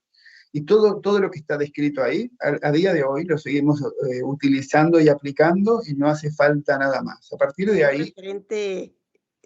pues sí, es un referente básico, ¿no? Sí, y sin historias de cálculos matemáticos, es todo geometría, dividimos esto en dos, tiramos una línea, todo de una manera muy artesanal, que se lograban hacer instrumentos como el que estamos viendo en la foto, que es la obra máxima que él hizo, que es en la abadía de Saint-Croix en Bordeaux.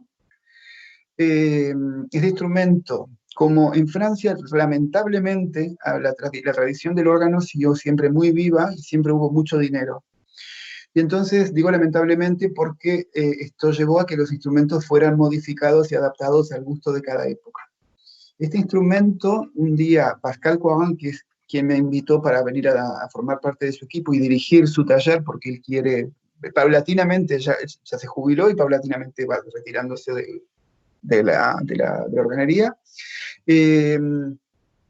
Cuando era muy joven, tenía 20 y algo de años, un día pasa con Francis Chaplet, que bien conocen en México, y pasan por la catedral y encuentran que están tirando en un container todo el material del viejo órgano para construir uno nuevo.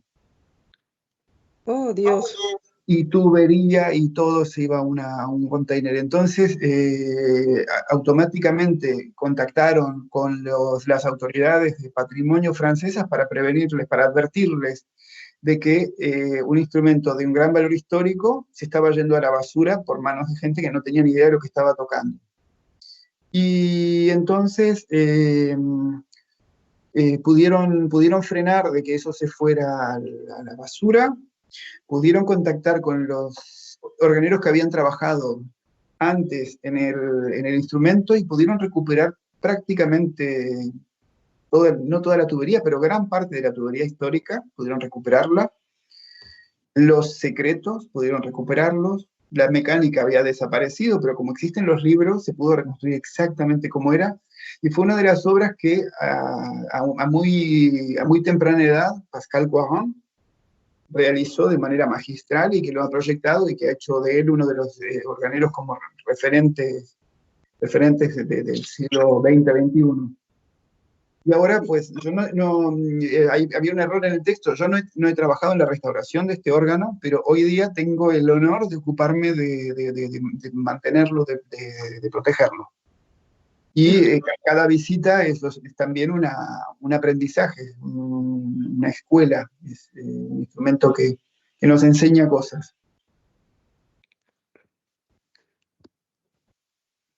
Ayúdame con el francés, soy malísima.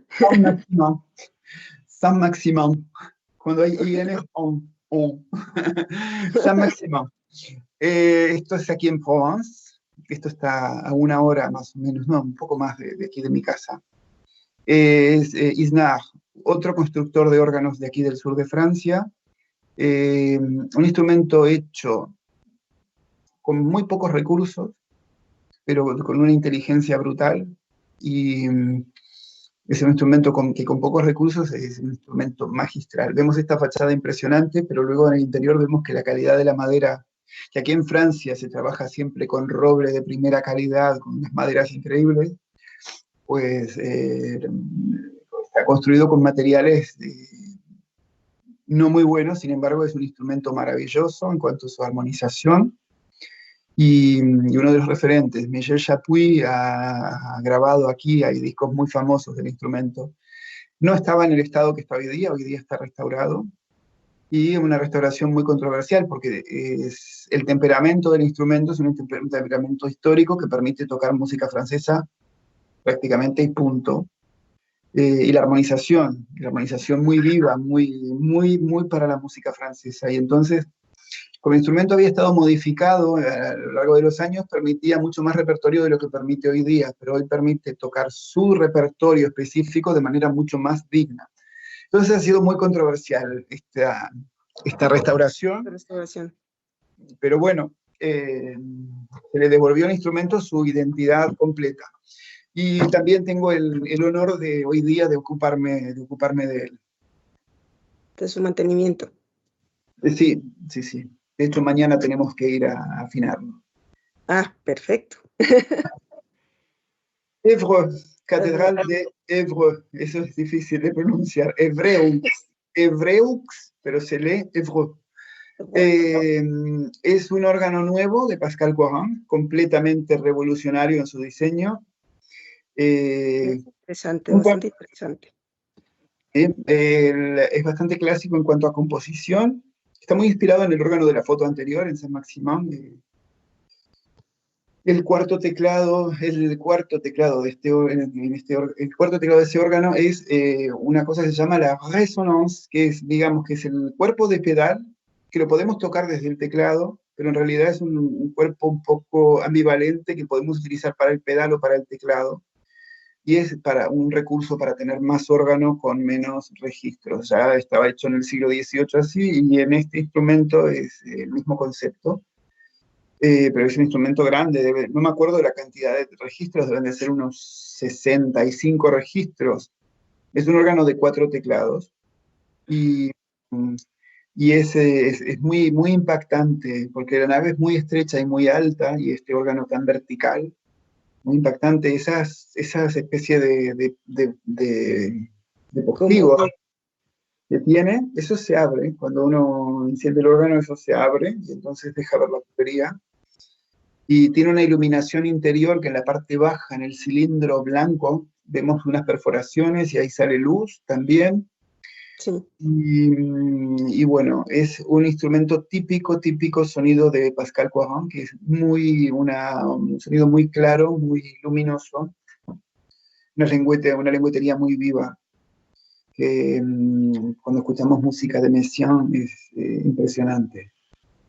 Realmente ves la esencia francesa. Ah, y aquí vemos otro órgano de Coiron en Japón, una sala de conciertos. Es Sí, la sede de Yamaha en Japón.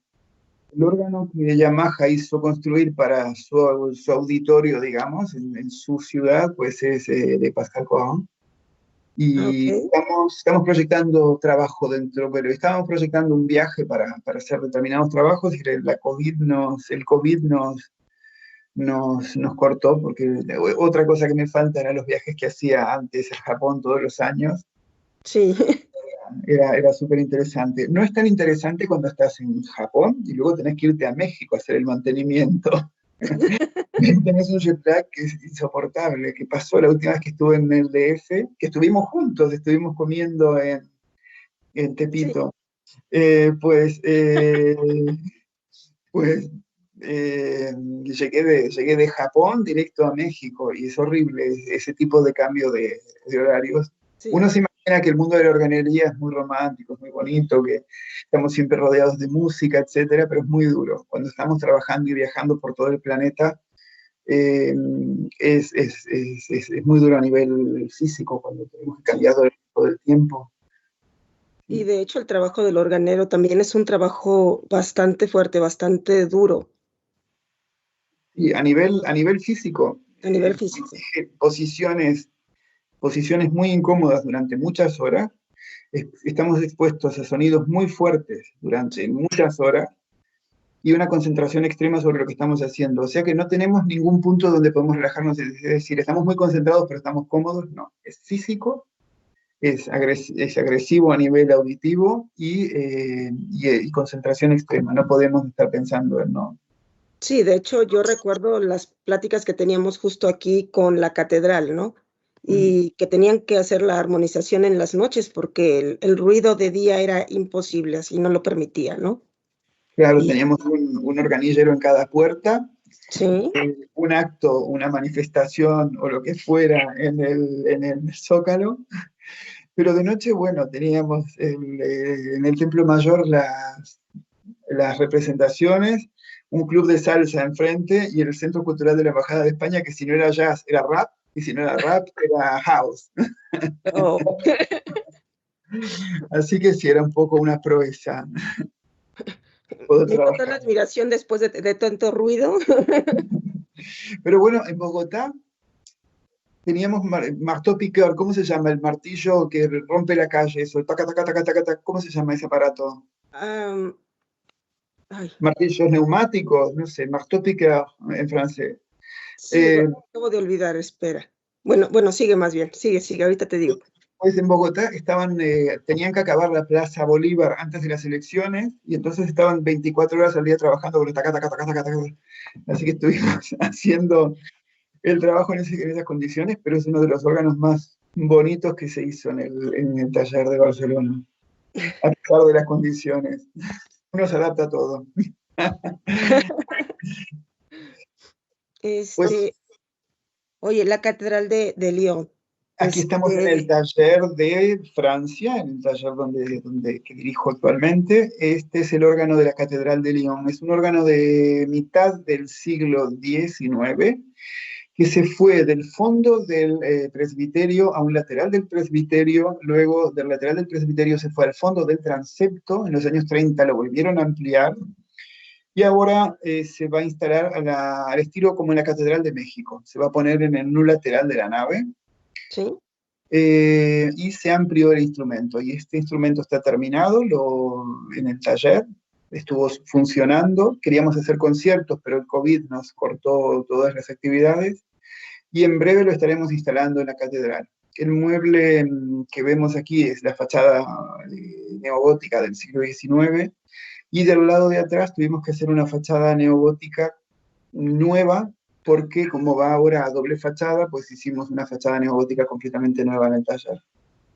Es un órgano de origen, es un Dublin Calinet, que es un taller muy conocido del siglo XIX francés, y luego es Merklin, que es como Cavalier Cole, es una de las grandes empresas francesas del siglo XIX. Dos cosas. La primera, se llama taladro, o le decimos taladro. Okay. No sé, en México, no sé. Y la segunda, en el taller que estás actualmente, ¿cómo trabajan con los restauradores? O sea, ¿los restauradores trabajan los muebles, ustedes trabajan el instrumento? ¿O cómo es la relación pues sí, laboral en cuanto al órgano? En este taller tenemos restauradores en el equipo. Entonces, restauradores de madera y de policromía. No te escucho bien, Mario. Tenemos restauradores de madera y de policromía en el equipo, y ellos se ocupan de la restauración. Depende, hay veces que necesitamos de ayuda externa porque son proyectos demasiado grandes y con el personal que tenemos en el taller no es suficiente. Será el caso de Notre Dame de París. Vamos a colaborar con otro equipo en la restauración del mueble. Y sí, y así funciona aquí en Francia. Ah, ok. La catedral. Catedral de Orange. Esto es aquí muy cerca. Hay un teatro romano gigantesco donde hay una grabación muy conocida de Montserrat Caballé cantando. La sorprende el viento fuerte y ella sigue cantando estupendamente y con todo el viento y las cosas que vuelan y todo, y ella lo hace increíble.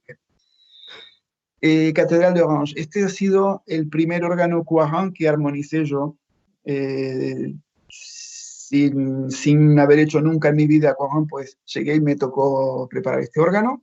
¿Sí? Y es un instrumento completamente nuevo, pero tiene mucha tubería del órgano del siglo XVIII y siglo XIX. Sin embargo, como todo este material había sido muy modificado muchas veces, no se trató como una restauración el material, sino que en francés se dice una retraité de matériaux, retratado. O sea, se armonizó de una manera completamente diferente a lo que era su estilo de origen. Se aprovechó el material porque era material de calidad, pero no se siguió un concepto de restauración, es un concepto de ¿cómo se dice? Una intervención. Sí. Ok, entonces canta diferente de como originalmente cantó. Sí, se hizo el material antiguo que se aprovechó, se adaptó al nuevo instrumento. No se hizo el nuevo instrumento adaptándolo al material antiguo. Sí. Era una cosa que nunca había hecho, porque la manera de trabajar que había hecho siempre era el contrario. Siempre donde había un material antiguo se respetaba al máximo. Sí. Aquí, bueno, era un material que estaba modificado. Realmente no había un testimonio de lo que era en origen. Podíamos intuirlo y recrear algo, pero en realidad, pues, no se hizo así.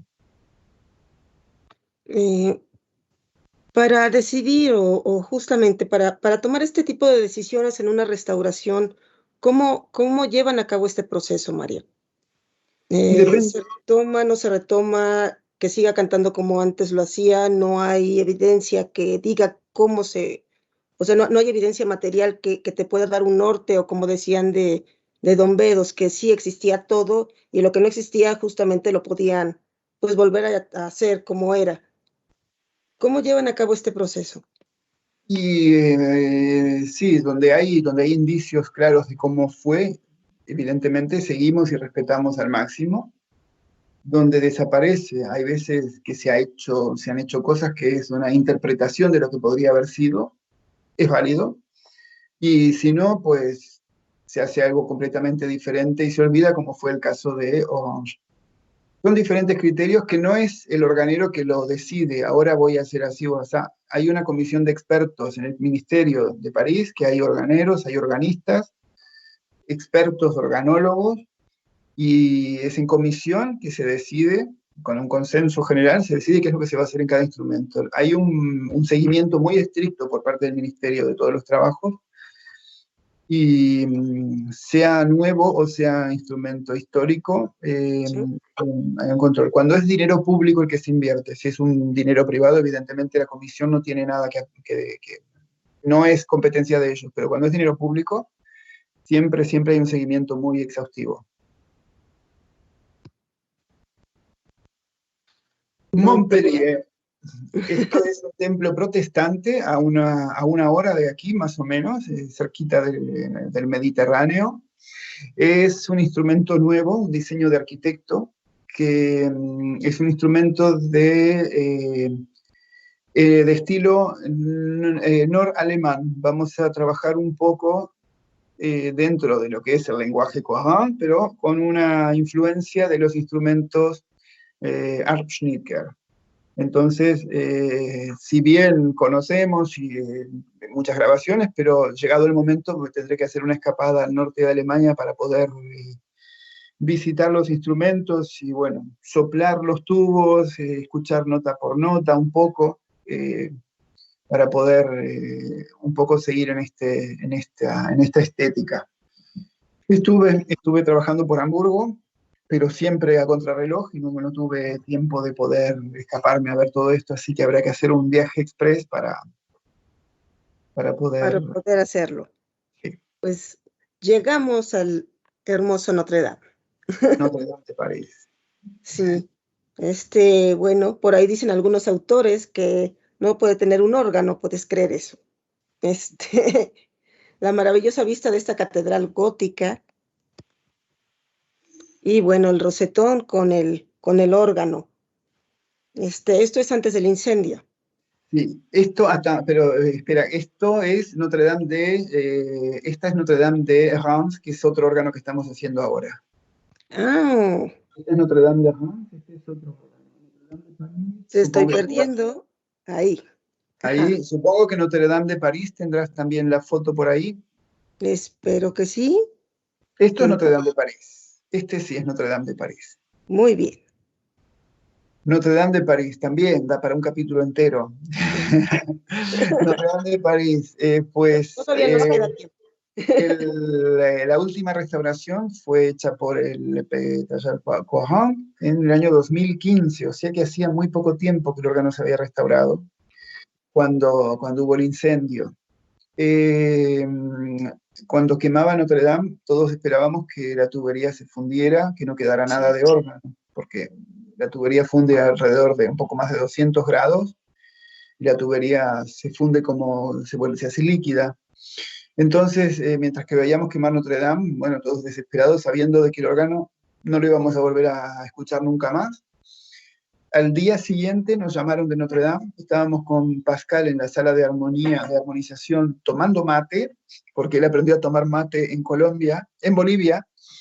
Entonces estábamos él y yo tomando mate y pensando en que ya nunca más Notre Dame, y nos llamó el gerente de Notre Dame para avisarnos de que la tubería estaba intacta, que estaba el órgano muy sucio, cubierto de arena, de polvo, y que habían algunas manchas de agua sobre algunos fuelles en el lateral del órgano, pero muy poquito. Entonces era como un milagro. Después de haber visto todo eso, cuando vimos que la aguja cayó sobre el techo, la aguja, ¿no? La aguja se llama en español. Sí. Entonces nosotros esperábamos que no íbamos a encontrar nada. Y bueno, cuando se pudo subir, fue Pascal el primer organero que vino a ver el órgano junto con los expertos de patrimonio. Y bueno, constató eso, de que el órgano estaba completamente sucio, pero que nada había fundido. Y como fuimos el último taller que lo restauró y había una urgencia de poder sacar el instrumento lo más rápido posible de un edificio que corría riesgo de derrumbe, ¿cómo se dice esto? Cuando hay un problema de guerra y te obligan a hacer el trabajo. Requisicionaron. Ah. No es que nos preguntaron si podíamos venir a Notre Dame a desmontar el órgano, nos avisaron que teníamos que desmontar el órgano. Todo funciona así.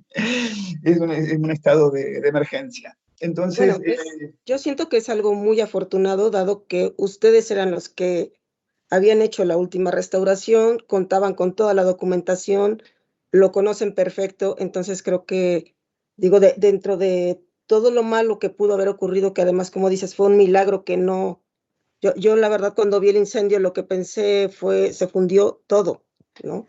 Entonces, creo que es algo pues afortunado y afortunado también para el órgano que de esa manera, bueno, va a poder volver a cantar. pues sí, eso es lo que intentamos. Cuando esto nos dijeron que teníamos que ir, pues era de una complejidad enorme, porque no sé si han visto en prensa toda la problemática de la contaminación creo que se llama De dióxido de plomo. plomo. Sí. Entonces hay que descontaminar el instrumento y para trabajar ahí teníamos que trabajar con un sistema de ventilación, unas máscaras, con un tubo, un ventilador. Podíamos trabajar horas efectivas, solamente 5 horas por día. Imagínense que desmontar un instrumento que tiene 8.000 tubos con 5 horas de trabajo efectivas por día y con una pausa entre medio, era como imposible. Entonces Tenemos imágenes un poco más adelante de ello, justamente de esto que parecía que ustedes ya estaban preparados para la pandemia y súper protegidos porque Sí. Pues Mario, si me lo permites, podemos regresar un poquito entonces al órgano de la Catedral de Reims para que nos sí, platiques tantito qué están haciendo y después regresamos ya a a Notre Notre Dame. Dame. Bueno, Reims se dice Reims. ¿Eh? No No sé lo voy a por qué. intentar. Pero es que no tiene lógica, pues Reims y se dice Reims. Bueno, la Catedral de Reims, aquí es la catedral donde han habido todas las coronaciones de los reyes franceses es un sitio, desde el extranjero quizás no es tan conocida para nosotros, conocemos mucho más Notre Dame o Chartres, pero para los franceses es un símbolo muy importante. Fue bombardeada en la Primera Guerra, el órgano se salvó, era un órgano del 19 de Abbey, un inglés que ha hecho muchos órganos por acá. ¿Sí? Pues ganamos el concurso para la restauración y nos tocó comenzar con el desmontaje del órgano este año. Es el cuarto órgano más grande de Francia. Notre Dame tiene 8.000 tubos y este tiene 6.700, que no es mucho menos, en definitiva. O sea que este año hemos desmontado 2 monstruos gigantescos y eso no se debe hacer nunca en el mismo año. Hicimos el mismo procedimiento, pero bueno, Reims fue mucho más rápido porque no teníamos todos los problemas de contaminación, etc. Y ahora tenemos este órgano en nuestro taller aquí en Provence. Los tubos que vemos en la fachada, los más largos, hacen 11 metros de alto. Es un Fa de 32 pies. Es monstruoso, enorme. Yo nunca me había enfrentado a tan grandes, no había tenido que desmontar nunca. La verdad que me daba mucho vértigo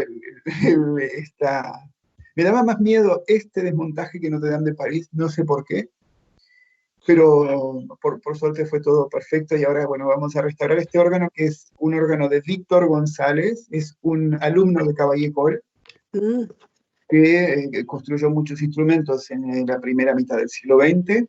Este es un instrumento de él, de la primera época, de 90 registros, y es del año 1938. Es el renacer del órgano clásico. En ese momento fue el primer órgano en Francia que se hizo con todas la paleta armónica de un órgano clásico, con las tierras agudas, las quintas, las címbalas, las sobrecímbalas, todo eso que había desaparecido con el órgano romántico, que ya empezaba a venir, pero de esta manera tan explícita, fue González en este instrumento, y que este instrumento influenció mucho a Jean Alain y otros compositores de la época. Por eso, si bien es una estética que no es muy apreciada hoy día, se decidió restaurarlo como un testimonio de esa época.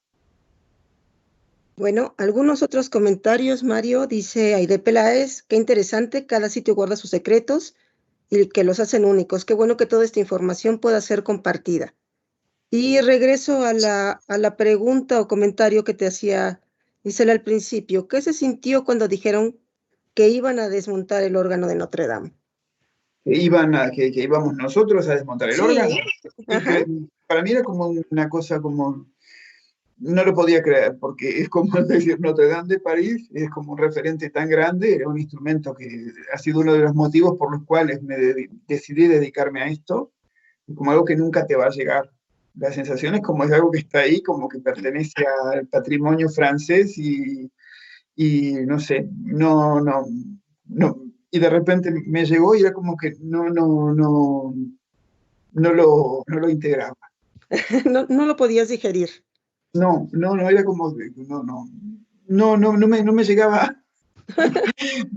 no lo procesaba, yo sabía, pero era como que no me llegaba la emoción. Cuando llegué y entré a Notre Dame y vi el estado en el que estaban las bóvedas perforadas, el órgano lleno de polvo, todo, ahí me di cuenta realmente que lo que me estaba enfrentando, que estaba haciendo yo, que me estaba ocupando, y fue en el momento ahí donde me llegó realmente la emoción y me di cuenta de lo que estaba, de que estaba realmente ahí. Fue todo como mucha preparación, era enfrentarse a una cosa completamente nueva para nosotros. Toda la problemática de la contaminación, la gestión de todo este material, porque es como dos órganos gigantes. Un órgano gigante ya es la mitad de Notre Dame. Eran como dos órganos gigantes a desmontar en estas condiciones, a gestionar. Y bueno, era todo como tanta organización que no me dio tiempo hasta que cuando llegué ahí me vi en el sitio y sí, ahí en el momento fue... Yo, ¡jo! ¿Este es la consola de Notre Dame o no? Sí, la consola de Notre Dame, la del siglo XIX, desapareció en los años 70, cuando Pierre Cochereau construyó una consola muy al estilo americano. En los años 90 fue modificada y en el 2015 no se decidió copiar la consola de Cavalier, sino hacer una consola nueva que fuera más ergonómica y más práctica para los organistas. Y esta consola es de diseño de Pascal Coirin de 2015. Bueno, voy a pasar ahorita una serie de fotos que nos puedes ir platicando más o menos. Justamente son fotos de esto que comentabas, del tamaño de tubos, de... Pues esta es la fachada del órgano, son los tubos que vemos que hacen como 11 metros, también aquí en Notre Dame, los que vemos al lado izquierdo. Desmontamos parte de la fachada para poder sacar toda la tubería interior, los 8000. Estos son los tubos de 11 metros. Otra foto, más adelante avanza, aquí estamos en Notre Dame.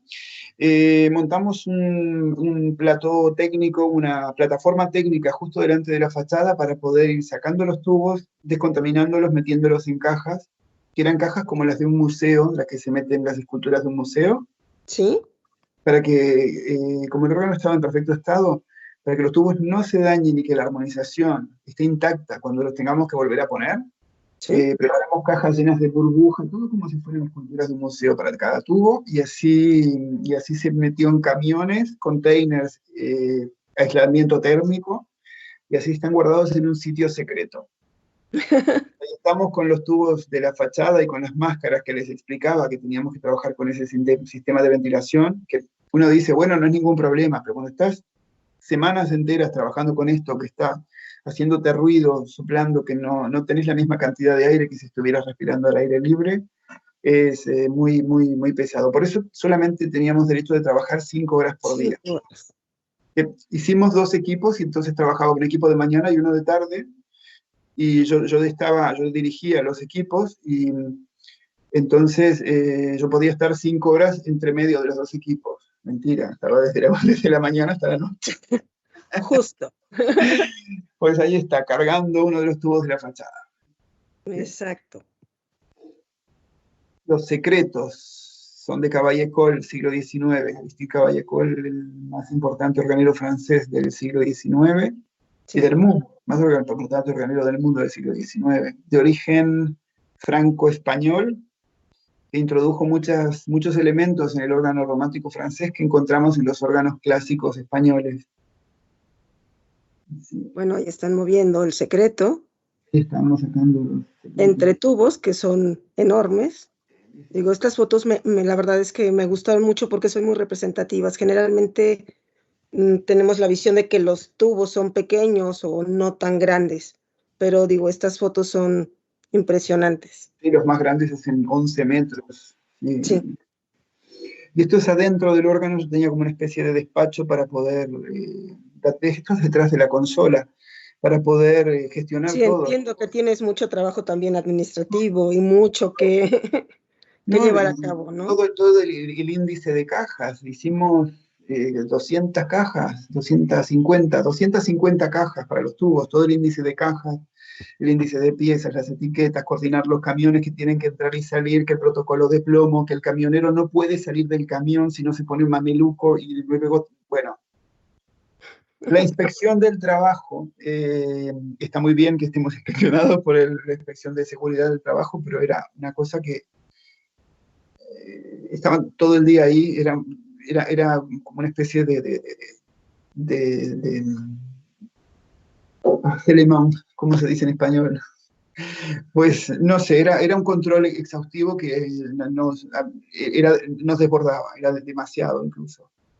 Pero bueno, se entiende, es la imagen de Francia que está en juego, no quieren que haya el mínimo accidente, porque es la imagen del país que está en juego. Y bueno, evidentemente lo más importante ante todo es la vida humana, y por eso era este control tan estricto de los inspectores de seguridad. Pues aquí tenemos a la gárgola observando París. Esperando. Esta foto la hice yo con mi celular. Hay una foto del arquitecto, de Viollet-le-Duc, que era el arquitecto que hizo la aguja y que restauró Notre Dame en el siglo XIX, permitiéndose muchas libertades. Sí. Para algunos maravillosos, para otros detestables. Es así, no hay término medio. Y hay una foto de él que está junto a esta gárgola, una foto muy famosa de Viollet-le-Duc. Esto es cuando ya se fue el tercer camión, todavía quedaba uno para irse, que ya sentí que estaba todo hecho, que ya lo que quedaba era prácticamente trabajo rutinario, ¿no? Para finalizar, todo lo más importante ya estaba afuera, ya se había salvado. Y entonces de ahí, recién ahí me tomé el tiempo de poder dar un paseo y de subir a las torres, pues está todo abierto para la gente que está trabajando dentro, está todo abierto para que todo el mundo tenga acceso a todo lo que tiene que tener. En ese momento fue que me permití subir hasta arriba, mirar París desde las torres, que claro, eso está siempre relleno de turistas, etc. Yo estaba solo, y bueno, fue ahí que me pude ya relajar un poco, porque no es obra menor encargarse de salvar el órgano de Notre Dame, de sacarlo en estas condiciones. Y bueno, la verdad que pese a que fue muy duro, lo hicimos en un tiempo récord y nos avanzamos 2 meses y medio sobre el planning previsto. Y nada, entonces el general Georges Elan, que es la mano derecha del presidente Macron, para dirigir la restauración de Notre Dame, estaba encantado, estaba bueno, pletórico, porque en una obra así siempre son problemas, y de repente un equipo anda 2 meses y medio. El hombre estaba como en éxtasis, pero bueno, trabajamos de una manera que no hubo disfrute alguno, realmente no hubo disfrute, era una misión en concreto que teníamos que hacer, y trabajamos de una manera súper estructurada, eran movimientos si hay que hacer 8.000 paquetitos de tubos, no podemos hacerlo de manera alternativa, ahora hago así, ahora hago así, no. Era de manera mecánica que hicimos todo el trabajo, y el disfrute vendrá ahora que acabamos de estar notificados de que ganamos el concurso para la restauración. El desmontaje, Muchas gracias. Todavía no es público, pero bueno, ya se está enterando todo México.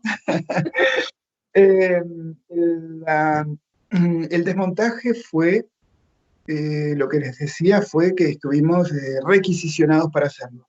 La restauración no puede pasar de esa forma, tiene que ir a concurso público, es obligatorio, y los expertos tienen que valorar las empresas que se presentan, cuál es la más cualificada para hacerlo. El precio también es un determinante, no es el único, porque si no sería una catástrofe. Sí. Y ahí, bueno, pues nos presentamos y finalmente fuimos elegidos para restaurar el órgano, y esto nos notificaron hace dos semanas, una cosa así, 10 días. Y estamos esperando que nos llegue la orden de servicio para empezar el trabajo. Así que no Pues es pequeña la tarea que nos confiaron. maravilloso y pues insisto, felicidades. Sé que lo van a hacer bien y que bueno, a futuro escucharemos cantar al órgano. Digo, es una tarea brutal, es mucha responsabilidad, pero creo que hay la capacidad y creo que hay también pues la habilidad y el conocimiento para llevarlo a cabo. Bueno, ¿qué piensas? Te voy a pasar algunas fotos. ¿Y qué piensas de tu devenir como organero? Son algunos trabajos pues que ustedes como organeros, llevan a cabo, ¿no? Realizan. Entonces tenemos, Ahí estaba yo en Bordeaux, el primero era Bordeaux, sueño cumplido. San Maximán, sueño cumplido. Eso es San Maximán, que estoy afinando la corneta. Sí, pues sueño cumplido. San Maximán también, de la batalla, que tiene una batalla pequeñita, no es como en la española, hay una sí. pequeña llamada. Pues sí, ahí San Maximán también, sí. Sí, otro sueño hecho realidad. New York es un órgano de Pascal Coirin maravilloso en la Quinta Avenida, nada menos, de New York, al lado del Washington Square Park. Una iglesia una familia muy rica de New York decidió regalar el órgano, y querían un instrumento para tocar Messiaen sobre todo. Entonces, es un instrumento de 90 registros que permite tocar todo tipo de repertorio, pero está muy enfocado a la música de Olivier Messiaen, que es, para el organista, después de Bach, está Messiaen, Sí. no hay. Y estuve trabajando con Pascal ahí, sí, y bueno, súper interesante, la verdad que súper, súper interesante. Odio las ciudades, desde hace unos años no me gustan las ciudades, quiero estar en el campo tranquilo donde vivo en el pueblo, pero en New York, no sé, es muy especial. Sí. Esto es San Maximán. Sí, este es siempre San Maximán, que ahí vemos que la calidad de las maderas y todo es como material bastante ligero, ¿no? Comparado Sí. con los otros instrumentos que vemos, todo lo que son las vigas, es todo de roble, súper espeso, de material súper fuerte. Aquí es como todo una especie de bricolaje prácticamente, pero que realmente es un instrumento fabuloso igualmente. Y aquí con la trompetería. Esto es en Japón, el órgano fabuloso de Grenzing en el auditorio de Niigata. Ese es un viaje que echo de menos, ir una vez al año a Japón. Es otro universo completamente distinto. Sí. Sí. Ay, esta foto no la conozco. ¿Esta quién te Es la la pasó? Catedral de México, el órgano de la epístola. Esta no la conocía. Y sí, porque es un trabajo acrobático, y para entrar en el órgano de México a veces es como hay que entrar reptando. Pues no conocía esta foto. Qué juventud. Hay algunos cambios. Pues el órgano de México es una maravilla, pero qué difícil es afinarlo. Sí. Como la parte de los nasardos, toda la corneta descompuesta que tiene, la mano izquierda sobre todo, son unos tubos muy anchos, que solamente el hecho, si vamos peinados de una forma o de otra, le afecta a la afinación prácticamente. Entonces, pues un buen recuerdo del resultado, un recuerdo para conseguirlo. Duro, sí, muy duro. Sí. Y bueno, regresamos finalmente a Notre Dame. Notre Dame, Es la rosada, ¿cómo se dice? La rosa, el rosetón. el rosetón, sí. Pues este Es, rosetón hay trozos que son del origen de Notre Dame, trozos que son del siglo XII, me parece. No, no, esto es un poco más tardío. Pero bueno, igualmente, súper antiguos, hay trozos del siglo XVIII y del XIX, porque siempre, estas obras siempre van sufriendo accidentes y mantenimientos, y bueno. Y una cosa que no sabía de Notre Dame, por ejemplo, fue que las bóvedas que vemos, las bóvedas de Notre Dame, de origen hoy día queda solamente un 20%. Porque a lo largo de la historia han ido sufriendo movimientos y cosas y se han ido restaurando y cuando sí, han se han restaurado, tenido que, desmontar y volver a sí, montar. Parece que sí, para la construcción de la aguja en el siglo XIX, el transepto fue desmontado, por ejemplo, y luego remontado. y en realidad, bueno, también esa es otra cuestión importante en los órganos, ¿no? La parte de la funcionalidad. Muchas veces como restauradores decimos, bueno, se mantiene, no se quita, pero es diferente en la situación de los instrumentos musicales, por ejemplo, porque hay veces que si algo no lo quitas no lo mueves o no lo sustituyes, simplemente no permites ¿cómo se llama? No permites que funcione el órgano. Entonces, de esa manera, bueno, se tiene que llevar a cabo y obviamente, bueno, se hace todo el registro, lo correcto es hacer el registro, retirar el elemento y resguardar ese elemento, ¿no? Pero sí sustituirlo porque si no, no podrían cantar los órganos. Sí, siempre nos enfrentamos a este tipo de cosas y bueno, lo importante es no inventar, es seguir los criterios de restauración establecidos, que es algo que lleva de evolución, lleva muchos, ya podemos decir prácticamente siglos de evolución los criterios de restauración. Desde temprano en el siglo XIX en Francia ya se estaban realizando restauraciones de patrimonio y los criterios de hoy día son resultados de una evolución, de una larga evolución y de buenos y malos resultados. Entonces, sobre todo, sea en el ámbito que sea, cuando nos enfrentamos a la restauración, no inventemos, sigamos las formas establecidas y de esa manera, y tampoco tomemos decisiones de manera arbitraria, siempre busquemos el consenso con los expertos y de esa forma vamos a salvar y guardar bien el patrimonio. Sí. Alejandra Juan Escamilla dice saludos desde la Ciudad de México. Y regreso un poco, bueno, ahorita ya quité la presentación, estamos ya en cámara. Regresando un poco a lo que comentabas, algo que me parece sumamente interesante es que tenemos, aunque no es el mismo lenguaje porque no es la misma palabra la que usamos los restauradores y los organeros, me ha tocado justamente, bueno, platicar con varios de ustedes y todos tienen pues el mismo tipo de criterios, es decir, el respetar el original, el no poner piezas que no iban, no cambiarle la voz, si es posible mantenerlo, si no es posible y ya no tienes ninguna evidencia, entonces sí, pero ya hay una justificación. Entonces creo que estamos como en la misma línea, aunque les llamamos de manera diferente, y me parece sumamente interesante porque siendo dos disciplinas, creo que se pueden caminar perfectamente de la mano, ¿no? Exacto. Es así, es así.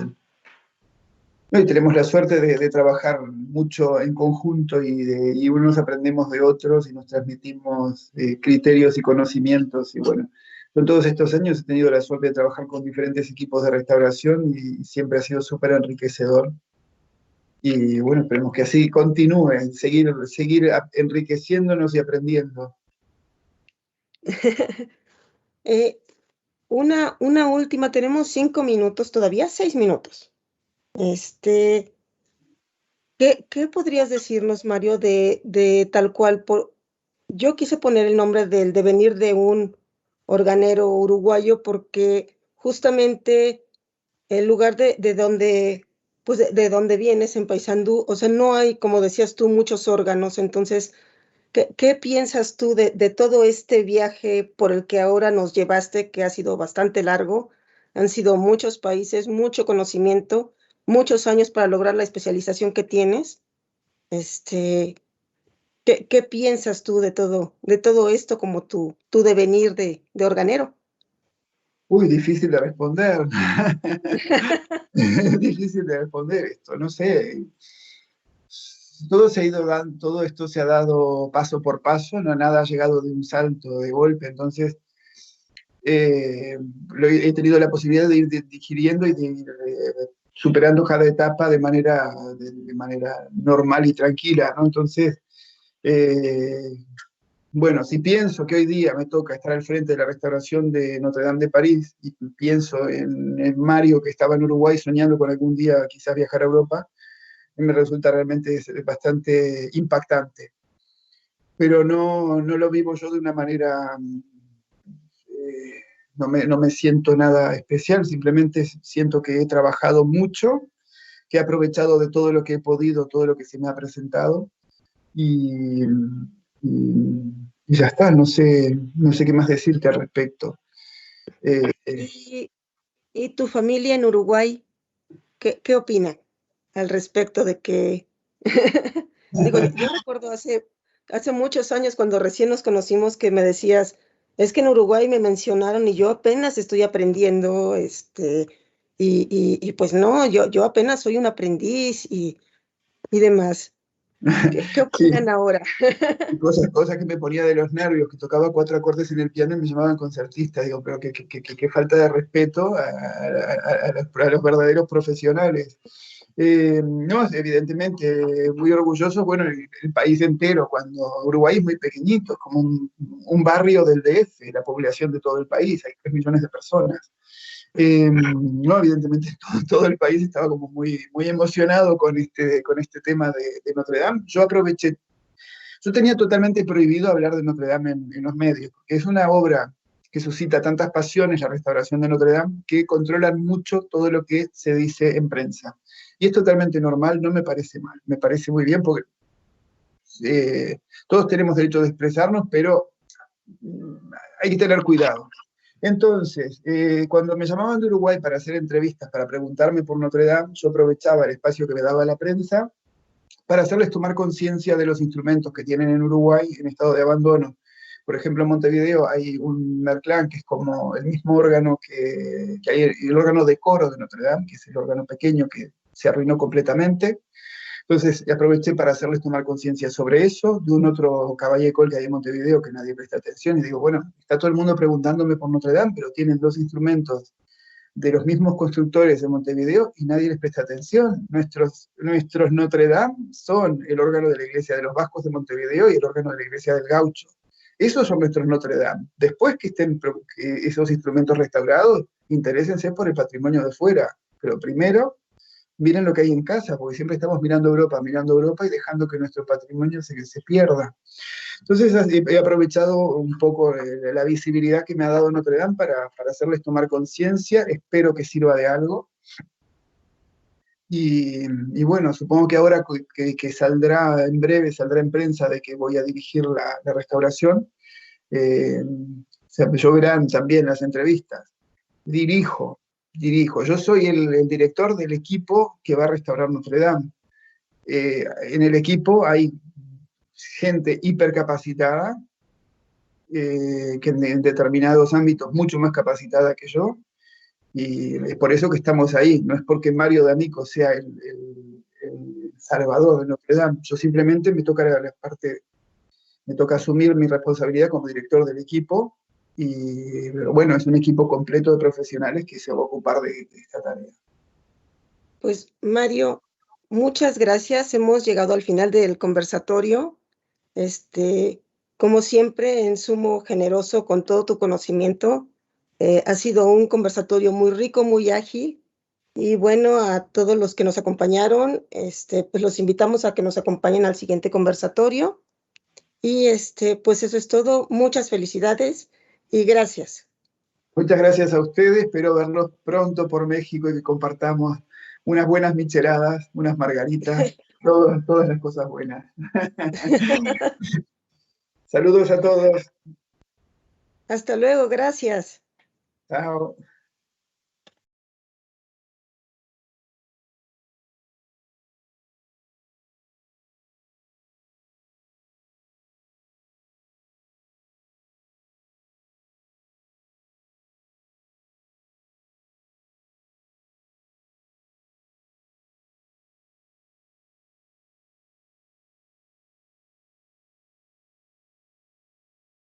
Instituto Nacional de Antropología e Historia. Secretaría de Cultura. Gobierno de México.